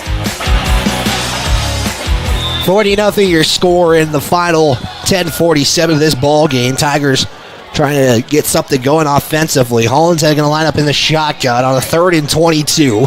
One receiver each side, jumping on the far side. Hollinshead takes the snap, looks. He is going to try to take it himself and just get what he can, and we'll get maybe 4. So that will put a 4th and 18 on the board. Punt team comes out. And once again, the Tigers offensively have not had turnovers. It's just Evanston's been able to stop the offense.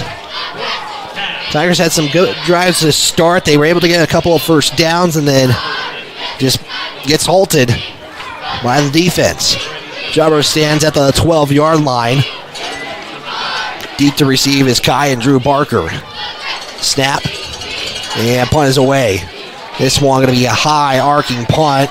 It's going to be fielded by Kai Barker right about the 50-yard line. They're going to say 49.5 if we want to get real technical there. And that will be 1st and 10 for the Red Devils in Tiger territory. Again, I want to thank Evanston for their hospitality. He got us hooked up with the internet. Everything we got. And this team for Evanston, again, playoffs are kind of in their sight here as they're looking for postseason play, and we do have a new quarterback out there. It's going to be Sims. Snap, handoff, and Evanston's got a nice carry. It's going to be there for 12. Carry on the play was Braden Wallace, and he will have a 12-yard carry. As I don't have some of these rushers on my stat sheet, so we're going to work our best here, and we have an injury on the field, and looks like it's Landon Jones who is on the field, and taking a moment, and trainer comes out and is attending to Landon Jones. And so with that, we're going to step aside. Hopefully he's all right. We'll see if he can get up. We'll be back right after this. Tires, and more tires. Bailey Tire and Auto Service offers a huge selection, great prices, and fantastic service. Oh, yeah. Hi, this is Haley. With over 13,000 tires to choose, Bailey has tires for your ATV, farm implement, car, truck, trailer, semi, lawnmower, wheelbarrow, you name it. If it has a tire, Bailey Tire and Auto Service can fix it or replace it. Bailey Tire and Auto Service is your one-stop complete tire and service shop. Just remember, with Bailey's, there's no tricks, just tires. Well, I took the time out, then Jones is able to get up and make his way off the field, so that's good news for him and the Tigers. As Evanston's they're just putting the young guys in here. 1st and 10 after a 12-yard carry. Handoff, going to be up the middle, going to be a loss of 2. As on the carry, again, the bunch of young guys coming in. That's going to be Breckenridge on the carry. His first carry going to be a loss of 2. And it sets up now 2nd down and 12.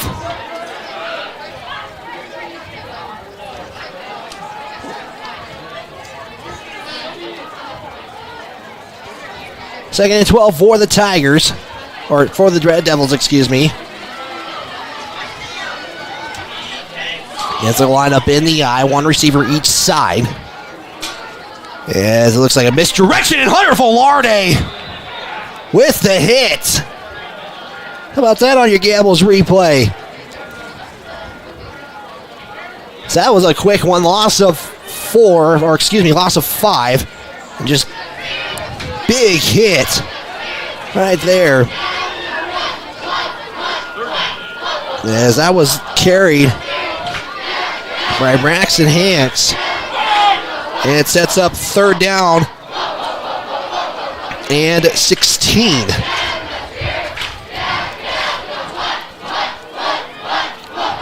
Shotgun set. As it's going to be another sack by the Tigers. And another loss. That's going to be a loss of 5. And now Evanston could be their, I believe, if I'm not mistaken, this is going to be their first punt. First or second punt. If I believe it correctly, it is their first punt of the ball game. As the clock, under 8 minutes to go. It will be Moffitt and Parker Burton deep to receive the punt. So I believe actually this might be their second punt of the game. Kai Barker stands at the 36. We'll await the snap. High snap. Here's the kick. Almost blocked there. Is this one? It might have got a fingertip or might have been a fingertip. But either way, not a far punt, but Tigers will set up shop next possession at about the 36 of their own territory. So Tigers have only ran 3 plays in this quarter. Trying to get a drive going here, trying to get something offensively scored in this game. Trying to get their first score since getting 14 points in Green River, and Whitehead official is waiting for the correct football, I guess. And we got the football there, and first down for the Tigers at the 41, officially spotted. As Hollensad going to line up under center.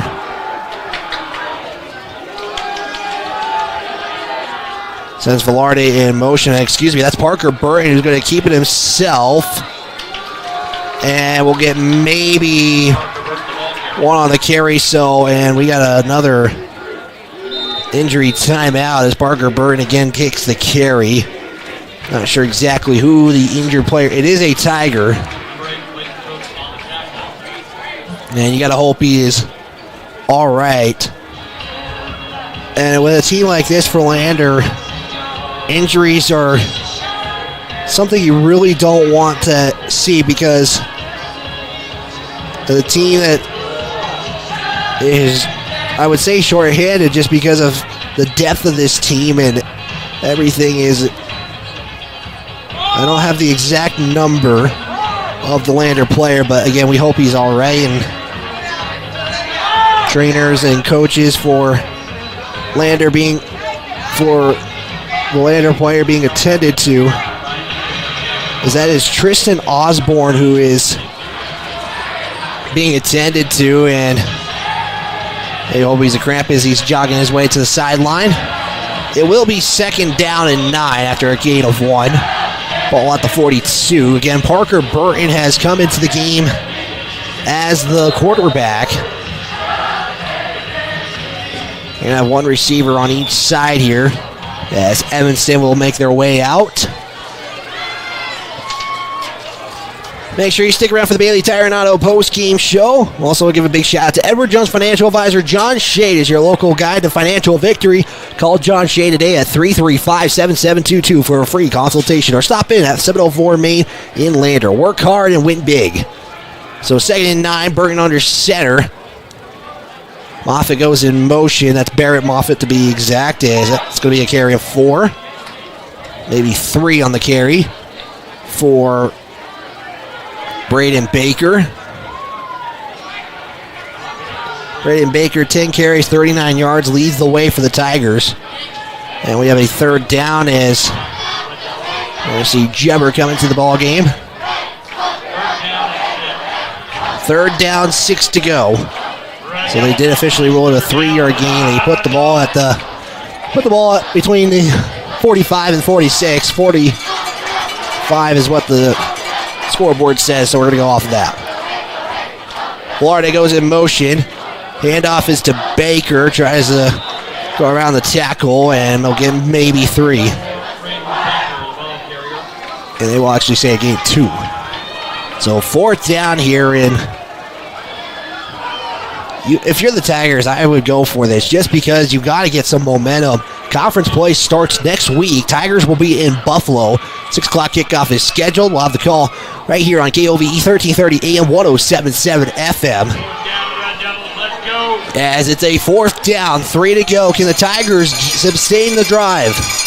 Burton keeps it. He'll have a first. He can have a big play. I believe he's going to get 8, maybe 10. We'll see. 48 to about the 43, so that's a gain of 9 for Burton as he keeps it. And Tigers get a 1st down. This could be the final chance as well, if you're Lander, to maybe put a score up. Under 5:30 to play. 1 receiver each side. Jones coming to the bottom of the screen.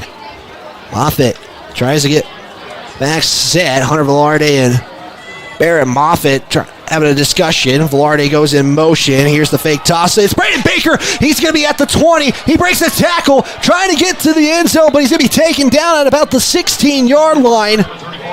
The best carry of the day.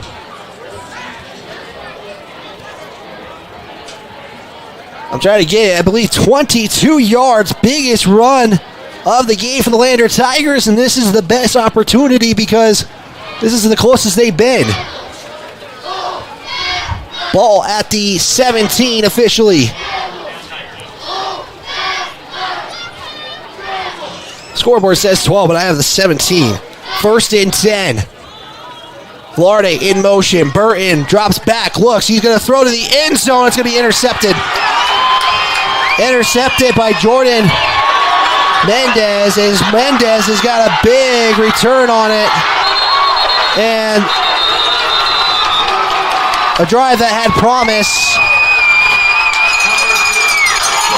has been squashed. They were at the 17-yard line, and no, they're going to give a penalty on the Evanston Red Devils, so the Tigers' drive stays alive. The official. Number 21, Rams. First down, automatic. White ball. Evanston doesn't like the call, but if you're Lander, that is a sigh of relief. And the crowd lets the refs know. So the drive and the chance to score stays alive. Ball is going to be placed I believe this would be in the 15-yard variety. And it should be first and goal, and yes, and the Evanston defense not a fan of it. Can the Tigers put in 6? And timeout appears to have been taken by the Red Devils. And I don't see exactly who took the timeout, and it's going to be the Devils who take the timeout. They're down to their final timeout. Best chance for Lander. They're going to be down at the 4-yard line officially, according to the scoreboard. No, they put it at the 8 officially. Goddard Construction is a proud supporter of Fremont County Athletics. Goddard Construction offers friendly construction service that is always on time and aligned with your budget. Call 851-4517. Best chance. There was an interception thrown to Jordan Mendez. Big return.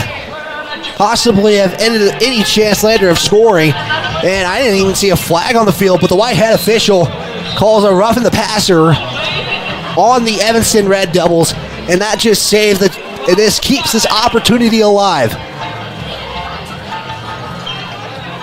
Again, a score 10% off on the Tiger Touchdown Burger Deal presented by Mama's Kitchen. Last throughout the weekend, can the Tigers do it? Let's help Mama's Kitchen out. Let's help the community of Lander out here. Burton. Looks like a busted play, but it gets progress. It's going to get positive yardage as they're going to spot at the 5. That's a gain of 3. And they're going to say Braden Baker on the carry. Again, this is the possibly best and final chance. Burton keeps it himself. He's close. And is he in? We don't know. Officials don't say so. And they're going to say, no, he's short. As Burton kept it himself. Got about 4. Maybe 3. 3rd down and 2. Remember. Actually, I'll say it after if this happens. 3rd down and goal. If you're Lander, you don't get it, you're going for it. At the 2. Parker, Burton under center. Moffitt, or Bain breaking in the backfield. Burton keeps it himself. And they're going to say, no, he's short. He's going to be at the 1-yard line, though. 4th down and 1. 3:19 to go again. If Evanston gets it, they're going to probably milk this clock down. 4th and 1. Possibly can see a sneak here. Burton goes under center again. Moffitt in the backfield. Burton tries to keep it. He's in. Touchdown. Touchdown Tigers, and there is a deal of the game brought to you by Mamala's Kitchen. Tiger Touchdown Burger Deal, 10% off per touchdown. And the deal will last throughout the weekend. This is the first touchdown the Tigers have scored since going to Green River, and the Evanston fans, not a fan of it. I hate to burst their bubble, but this was great to see the Tigers putting in 4-6. Caleb Andrews for the point after. Kick up and really no good. But either way, the Tigers score. And they put up 6. It's 40-6. We'll step aside. Timeout coming right now. Bailey Tire and Auto Service can fix it or replace it. Bailey Tire and Auto Service is your one-stop complete tire and service shop. Just remember, with Bailey's, there's no tricks, just tires.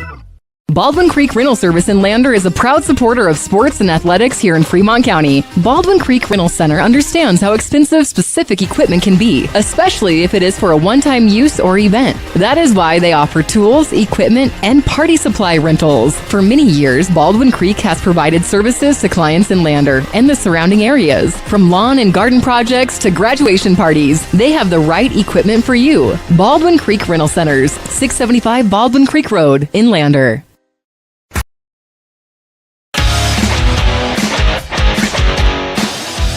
Subscribe and turn on the notification bell to be alerted every time a new video or game is on County 10's YouTube page.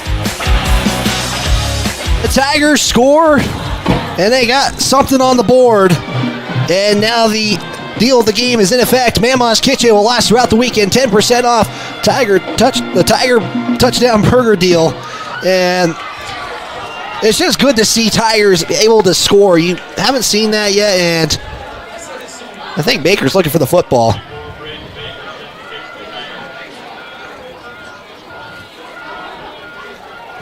Clock is at 3:03.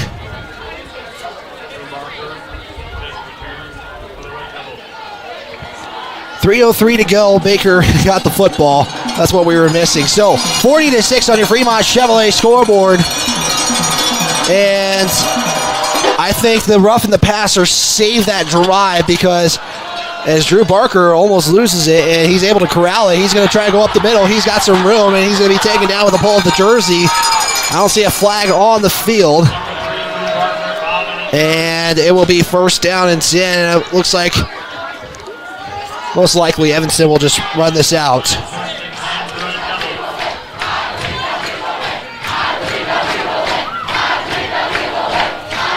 Evanston most likely will just run the clock out, improve to 2-2 on the season. They open up conference play at Star Valley, which is where Riverton's at right now. It's 49-6 in favor of the Braves. Heidi Wilson, good congratulations to the Tigers. Again, you can chat in. You want to shout out? As it's going to be Devil's Eye formation, toss out. And Evanston going to get to the outside. They got some room. As that is going to be Braden Wallace on the big carry. Going to get maybe 13 on the carry. And it sets up a 1st and 10. Clock stops at 2:48.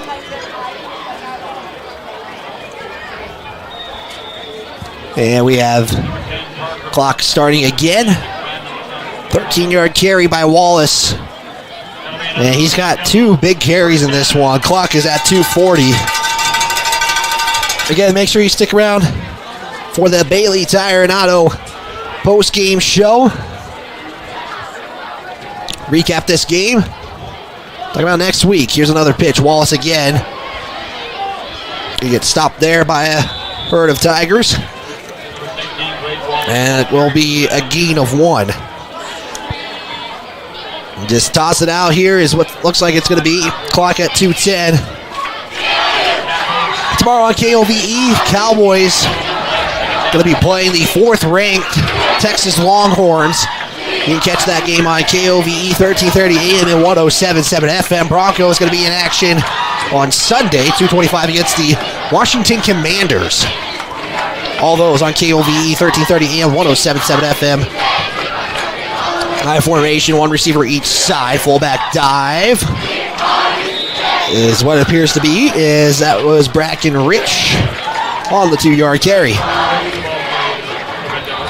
So for the Lander folks, and we have a official's time. And we have an injured player, and looks to be all right as he kind of just sprung back up. And now it takes a minute. And we'll have an injury timeout as the trainer working out with him. So for the Tigers, they got another long trip next week. This time they're going to go north to Buffalo, taking on the 5th-ranked Bison. As let's see if we can get a score update from Cody. That's where Buffalo is at the moment. We'll take a look at some score updates while we have the injury timeout. Let the player be attended to. Class 4A, Thunder Basin defeated Cheyenne Central in the top 5 matchup in Class 4A, 20-0. 4th quarter, Cody 34, Buffalo 7. Star Valley leading Riverton, like we mentioned moments ago, 42-6. Powell up on Douglas, 27-7. And Evanston up on Lander, 40-0, which this is the game you're watching at the moment. So, no update at Worland. Or Green River, excuse me. Green River having their, I believe, Hall of Fame night. So I'm going to try to see if we can get an update from Green River. As again, that game kicked off at 7 o'clock, so that game is a little bit behind. And it looks like it's a 7-0 game. Don't know exactly who is in the lead, as the scoreboard is kind of dark and do so. So the injured player stands up. He's really taking his time. So you hope for the best in that one, as Whirlwind has the 7-0 advantage to be exact. Is Kenyon Moore, hopefully I say that right, who is being the player attended to, and he's able to walk off under his own power, and we will get things reset here. 92 seconds to go in the contest. 46 on your Fremont Chevrolet scoreboard. We'll recap this game, updates from around the state for other games for Fremont County and more. And we'll have a pregame interview. Whoa, high toss to Wallace, who's trying to get to the outside and will be taken out. I believe that was Barrett Moffitt on the tackle. It is. And it's going to be 4th down as it gets right back to the line of scrimmage. And this clock will tick down. Red Devils will punt it away on a 4th down and 7. However you may be tuning into this broadcast, we cannot thank you enough for making this happen. We can't thank our we got to thank our sponsors who will give us the opportunity to travel everywhere with the football team, the basketball teams, and last season with the baseball teams for the Lander Legends. And also Lander Lobos as well. We can't do it without all of you guys with your support, so we thank you for doing that and for your support here on the County 10 Sports Network. Here's the punt. Mendez punted away. Parker Burton going to let it go. And there's the clock now at 25.6. So we'll see what the Tigers will do here, if they'll just let it go out or try to get something here. Tigers do have 2 timeouts if they really want to get a score here. As Jim Burton coming to the field is, I think he's going to get the play to Parker Burton. Again, Parker Burton came in the 4th quarter. Ball is placed at the 27, 25.6 to go, as we will be wrapping things up here on this game. Tigers are going to fall to 0-4 on the season. And again, they will be off to Buffalo this upcoming week. Burton going to line up in the flex bow, and I think there's a missing player on the field. That's why there's confusion by Moffitt. Is Burton going to keep it himself? And we'll lose about 3 on the carry. And I think that's going to do it. Is Burton is just pointing and saying, let's call it a game here, folks. As clock at 4 seconds, the Tigers lining up for the post-game remarks, and that's it. Your final is Evanston 40, Lander 6. We'll step aside. Daily Tire and Auto post-game show coming up right after this. Lander. Northside Auto Body Shop in Lander is proud to support sports and student athletes for the 22-23 season. Northside Auto Body is a staple in the Lander community and is primarily engaged in automotive body, paint, and interior repair and maintenance. If you hit a deer or have a vehicle accident, Northside will get your repairs handled and accept all forms of insurance. Javi and the crew got you covered at Northside Auto Body Shop, 323 North 2nd Street, Lander. This is Maven, award-winning optics for the adventurous. From binoculars to spotting scopes, Maven has you covered. Be prepared for scouting, wildlife watching, or any outdoor adventure. As a proud sponsor of local high school sports, we wish all the Fremont County athletes the best of luck this season. Visit mavenbuild.com for more information and to order. Maven, discover something new. Goddard Construction is a local contractor dedicated to our community. We're proud to support our student athletes in every sport, on and off the field. We believe in hard work, crafting excellence, and building legacies, one project at a time. We bring your vision to life. Visit GoddardConstruction.com to see what we can create for you. Goddard Construction, building Fremont County, one project at a time. Living well isn't just about things. It's about the things that matter. Your family, your friends, and your health. For decades, Sage West Healthcare has been committed to improving the health and care of our communities. Today, we're investing more in our communities, in our people, in advanced medical technologies, and in specialized facilities, so access to better care is close to you and the things that matter most. Sage West Healthcare. Porter's Mountain View Supply, your local experts in fire and water. We got everything you need for new installs to accessories, and don't forget our great selection of stoves, grills, and spas. We've been serving Wyoming for over 40 years, so you know you can trust us for quality products and expert service. Visit portersmbs.com or stop by our Riverton or Casper locations today. Porter's Mountain View Supply, located on 750 East Sunset Drive in Riverton.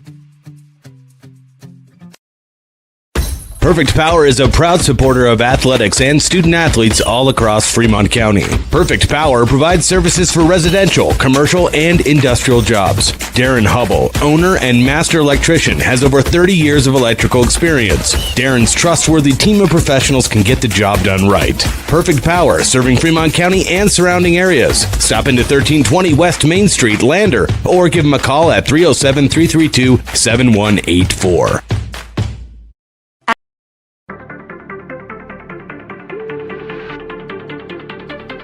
This is the Bailey Tire and Auto postgame show on the County 10 Sports Network. Your final here tonight is a final of 40-6. The Tigers unfortunately fall in this contest. You're tuned in to the Bailey Tire and Auto postgame show, brought to you by Bailey Tire and Auto, as we're trying to fix things here, and so you can see the logo. So, Bailey Tire and Auto post-game show brought to you by Bailey Tire and Auto. It's a proud supporter of our local athletes. Our full-service tire and auto shops are located at 755 South Federal Road, Riverton, and on 1305 West Main in Lander. It's right by Lander Valley High School. Again, your final 40-6 here on the County 10 Sports Network as the Red Devils come out with the win. They improved to 2-2 on the season. The Tigers will drop to 0-4 on the year. Coming up on the post-game show, we hope to talk with head coach Jim Burton. Might be a little bit longer of a wait for him as he's addressing his team, and again, coming back to his former team that he coached for 4 seasons in this one.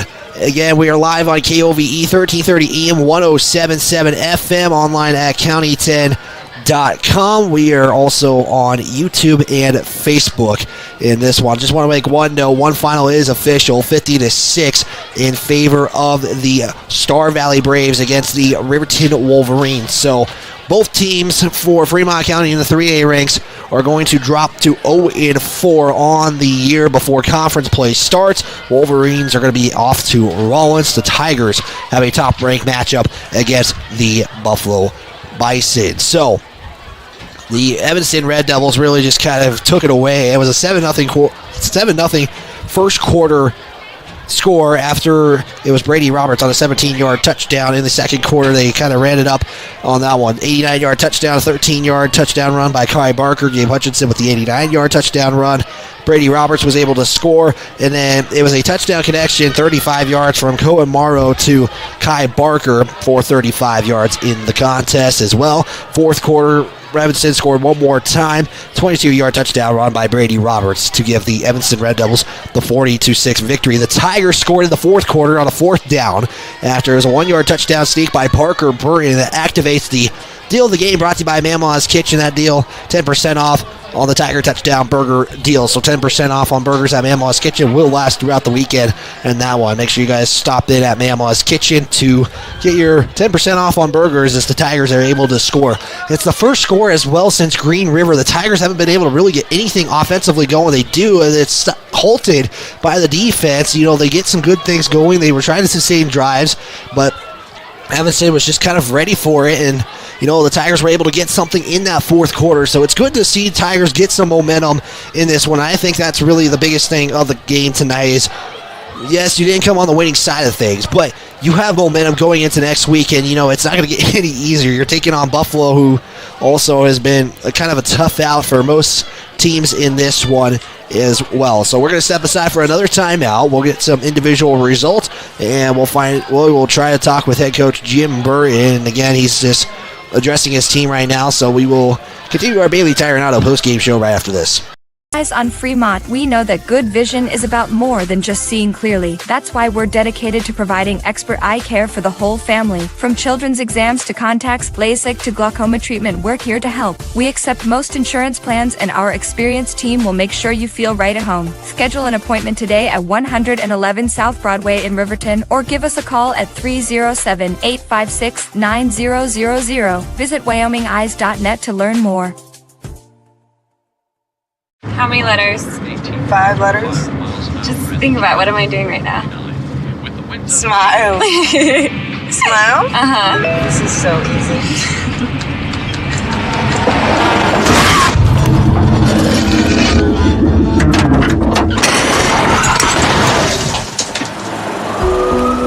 Nobody likes to be stopped by the police. But if I'd seen her texting while driving and given her a ticket, it just might have saved her life.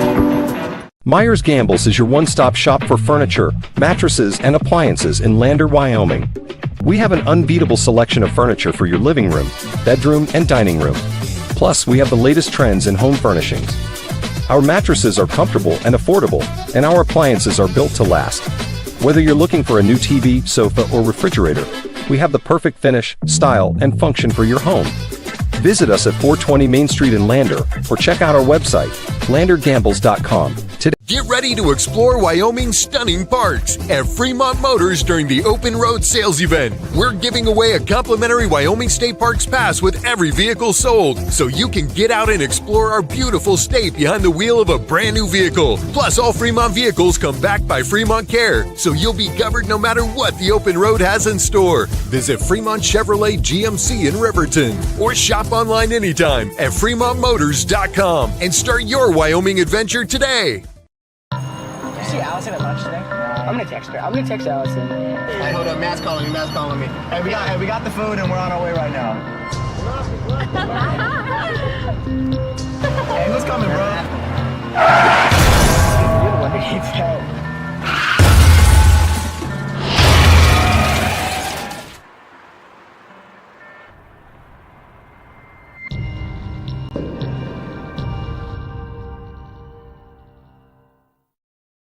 If you're looking for an upgrade to your vehicle, Wyoming 4x4 is the place to go for all your upgrade needs. From lift kits to bumpers, grill guards to bed liners, we've got everything you need to take your ride to the next level. We use top brands for our bumpers like Fab 4s, Ranch Hand, and Road and more. So get your vehicle ready and stop at Wyoming 4x4, or give Dan a call at 307-857-3175.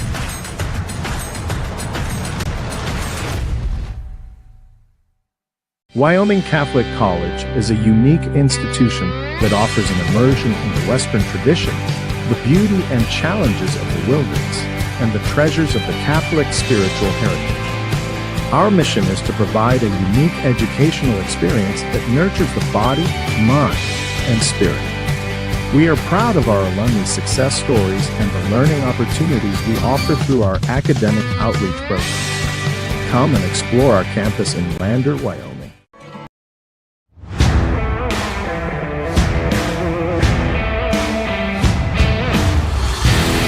We continue our Bailey Tire and Auto postgame show on the County 10 Sports Network. Final here on your Fremont Chevrolet scoreboard, 40-6 in favor of the Evanston Red Devils, as we still got quite a few things to take care of. Again, we're hoping to catch up with Jim Burton, the head coach of the Lander Valley Tigers. There's a large crowd, and again, we're kind of expecting him to be maybe just a little bit later than usual, especially just because of being back here for the first time since he took the Lander Valley job, and just a lot more here for the Lander Valley, for Jim Burton and as well. But again, like I said, it's good. You got to score. You got some momentum built up for later down in the road, and especially when conference play starts around, because those are when the games they're going to matter just a little bit more, just because it's conference play, and Tigers just got to get something going if they want to make the postseason in this one. Let's take a look at some individual numbers. We'll start with the Evanston Red Devils. I have Outlaws for some reason on my stat sheet, but that's because baseball apparently is still in effect for me here on the County 10 Sports Network. But again, we appreciate you tuning into this broadcast of Lander Valley Athletics. So let's take a look at some final numbers. Passing wise, Cohen Morrow would go 7 of 14 for 101 yards. Really got the passing game going in that second half.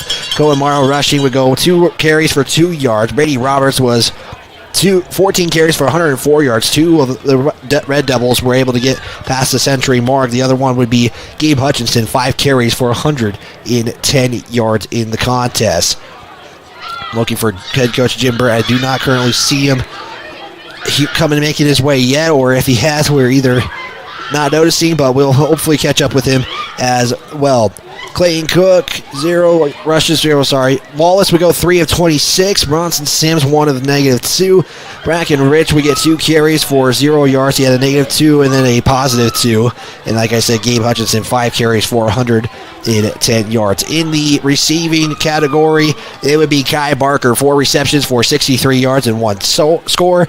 Drew Barker, 2 of 14. Brady Roberts, 1 of 14 in the contest. They averaged 14.4 yards in the reception game, 8.6 yards rushing in the contest. Let's take a look at the Tigers statistical category for Lander. Paxton Hollinshead would go 2 of 5 for 26 yards in the contest.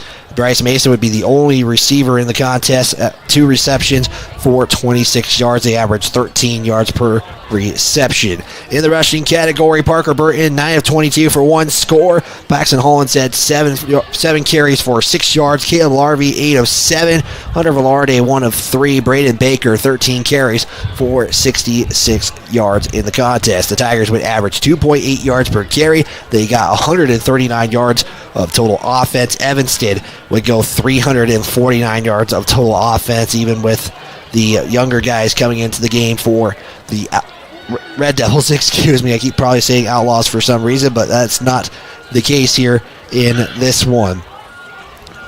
And going by quarter, the Red Devils really blew this game away, I think, in the second quarter. 166 yards total of offense. 158 of that was on the ground. They had an 89-yard touchdown in that second quarter of the contest. They would get 100 yards in the third quarter and then just 41 yards because they brought the young guys in. The Tigers had one sustainable drive that would go in for 6. And just a reminder again, the MLS Kitchen, 10% off burgers throughout the weekend for the Tiger touchdown burger deal in the game.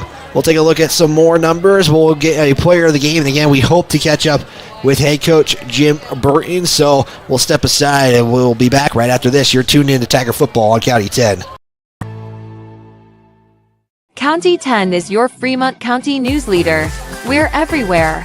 On the web, mobile, social, and on your radio dial. With all the news you need to feel connected.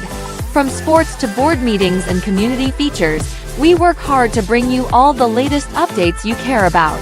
Visit us today at county10.com. County 10. Community. Connected.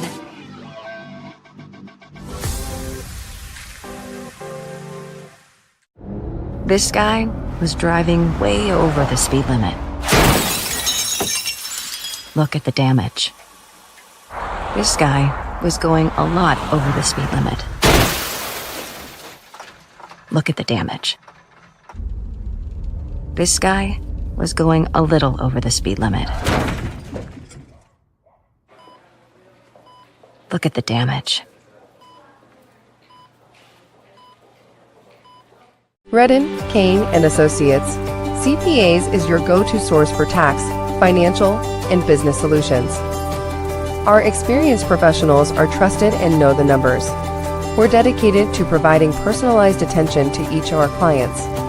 Whether you're an individual or a business, we're here to help with all your accounting needs.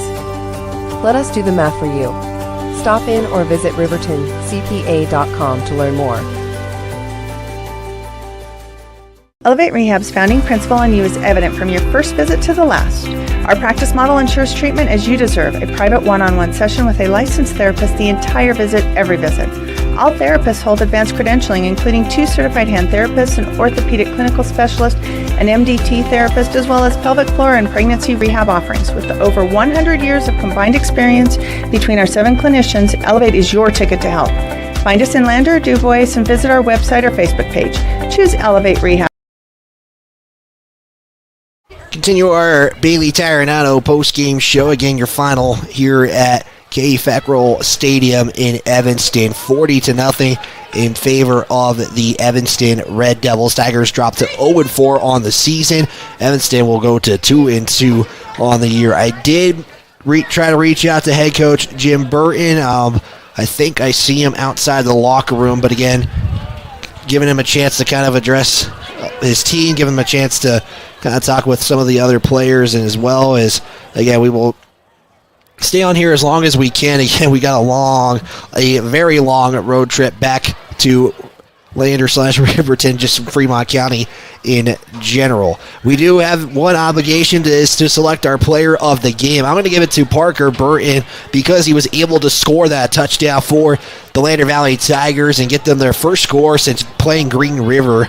And again, it just getting the offense going. I keep emphasizing that, but that was so huge, especially towards the end of the game. Now you got to be able to carry that momentum over into next week when conference play starts for them. So our State Farm player of the game presented by Justice Jacobs State Farm will go to Parker Burton for his touchdown run that he got late in that fourth quarter. As again, he did 9 carries for 22 yards. He did throw it once. It was intercepted, but the roughing the passer call saved the Tigers' drive, and were able to do so. So we're going to step aside, and hopefully I think I got an answer from head coach.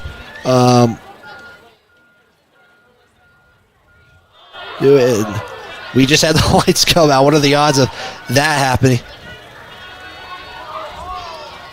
Yeah, we might be connecting with head coach Jim Burton, but via phone. And I'm going to message him real quick. So, yes, the stadium lights just turned off. This was an occurrence last week for the our Riverton crew, for Jared and Scott Fuller, who are in Afton right now. So they also have a long trip as well, going from Afton back to Riverton, Wyoming as well. So again, Parker Burton, our State Farm, Justice Jacobs State Farm player of the game for the Lander Valley Tigers in this one. So I'm going to step aside for another timeout. We're going to maybe try to connect with head coach Jim Burton via the phone now that the stadium lights are off and he's on the other side. We'll step aside. We'll be back right after this. If you're looking for the best home cooking in Lander, look no further than Ma'am Ma's Kitchen. Our mouth-watering menu will have you coming back for more. From our famous Ma'am Ma's breakfast to our burgers, we've got something for everyone. Our friendly staff and welcoming atmosphere make us the perfect spot for a family meal or a night out with friends. Don't take our word for it. Check out our rave reviews. Call us today or visit our Facebook page to learn more.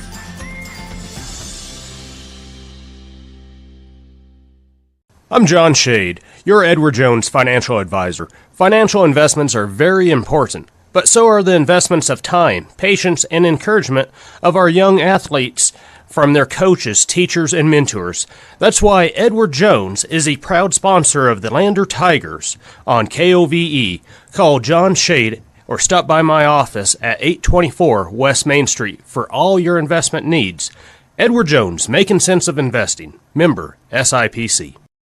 RE/MAX All-Star Realtors are proud to sponsor sports across Fremont County for the 22-23 season. RE/MAX All-Star Realtors was founded in 1991 with the goal of doing real estate in a way that would make our clients' lives as easy and uninterrupted as possible. They've completed many transactions involving residential, commercial, vacant lots, farm and ranch, and investment properties, and can help you with any goal you might have regarding any of these today. RE/MAX All-Star Realtors, 938 West Main Street, Riverton. See them online at remaxriverton.com.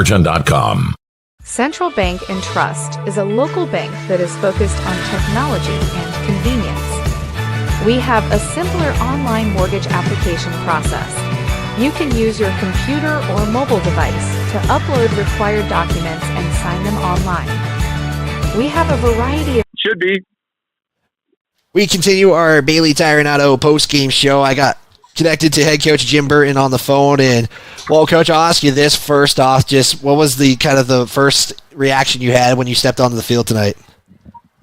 A lot of emotions, a lot of things. I think early we we stepped up. We did some things really well early, and then just kind of snowballed on us. I think we played really well, and then we had that fumbled punt.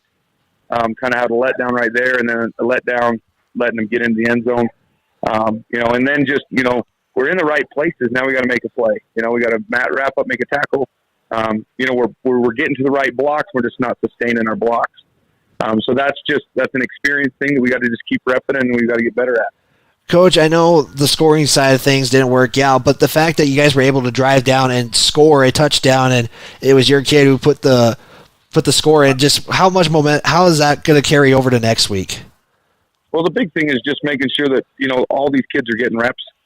We don't have a huge team, and so the kids that ride the bus with us, they've got to get reps, they've got to contribute. And so that's a huge momentum swing for them. As we go into conference, it's just a matter of, getting shut out is really, really no fun. Getting a score there, playing much better in the second half. Even before they pulled their starters, defensively and offensively, we played much better. But we can't wait. I told the kids, I'm like, guys, we have to get into the fight. We can't wait to be bullied and then decide we're going to play football. They were being physical, whistle to whistle, super physical. And we didn't get any calls to go our way, and then we didn't make any luck or opportunities for ourselves. So really that's something that we've just got to work on. Again, especially a team that kind of knows your system, that kind of maybe knew what you were bringing in. How did you think the team responded, knowing that Evanston might have known what you guys were going to throw at them? Well, and that's like I said before earlier in the week. We all know what everybody's throwing at us. Like we didn't see a surprise play on their side either. They ran what we drew up all week. They ran heck. If you want to see their offense, Coach Rounds has it in a big binder. And so that's the same thing every week. We watch enough film and we know what's coming. So everybody does. Now, yes, they have some familiarity things with it. But that being said, the kids did step up and give me the best effort. Again, I think it's just our sustaining our blocks is not there yet. And, Coach, I noticed this throughout the game, and I noticed this became a pattern. I think that Evanston kind of figured it out. But you guys were really either you guys were stopping Evanston going up the middle, or you guys were giving them minimum yardage. But when they attacked the outside, they kind of really made big plays out of that. Is that something you might focus on next week at practice? Yeah, so inside we kind of had figured it out. That just the team speed they have. They've got the all-state running back, and then they bring in a guy who's an all-state sprinter and hand him the ball and watch him go. I mean, we miss a tackle down here around the 20, and he's gone for an 80-yard touchdown, and we're there. Just the speed to the edge is an issue right now. So we just got to get focused on that. And like I said, that was something they utilized what they had very well. Well, Coach, I know you guys have a very long road trip back to Lander, so I'm going to let you go, and safe travels going back to Lander. Thanks. Go Tigers. All right, head coach Jim Burton, and we will step aside and wrap things up. And again, Coach, appreciate your time, and we will talk to you next week. Yep. And we'll be back right after this to wrap up the broadcast. If you're looking for the best home cooking in Lander, look no further than Ma'am Ma's Kitchen. Our mouth-watering menu will have you coming back for more. From our famous Ma'am Ma's breakfast to our burgers, we've got something for everyone. Our friendly staff and welcoming atmosphere make us the perfect spot for a family meal or a night out with friends. Don't take our word for it. Check out our rave reviews. Call us today or visit our Facebook page to learn more.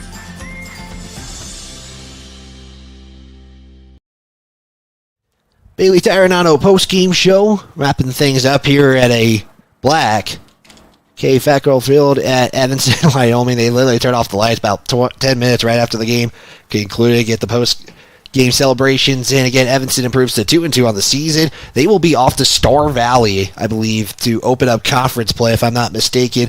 Lander are going to have another really long 3-hour, 4-hour trip to Buffalo, where they will take on the 5th-ranked Buffalo Bison in the contest. And we're going to wrap it up here with some final scores from around the state of Wyoming and games for local interest.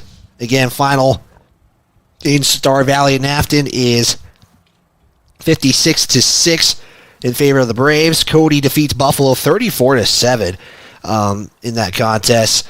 Worland and Green River, no update on that one yet. Taking a look at some other scores of interest in 1A 9-man Riverside and Wind River, no score reported on that one, but we know that one. That's really the first time the Cougars have been able to really get a full varsity game in against somebody that's within the same school district. Thanks for and all of that, and I appreciate Coach for the message. And you mentioned maybe getting somebody down there, but the phone call worked out in that one. So appreciate Coach for, again, taking some time during the post-game show in that one. Du Bois hosting encampment tomorrow at Du Bois. So if you guys are around, you should go check out that one. That's going to be a fun game, I think, for that one between Du Bois and encampment, number 2 versus number 3 team in that one. So with that, we're going to conclude this broadcast because I also have a long trip back to Fremont County. And for the entire County 10 crew, I appreciate all of you guys for tuning into this broadcast. Again, our player of the game going to Parker Burton for scoring the touchdown. Don't forget Mama's Kitchen. The deal of the game is now in effect throughout the weekend. 10% off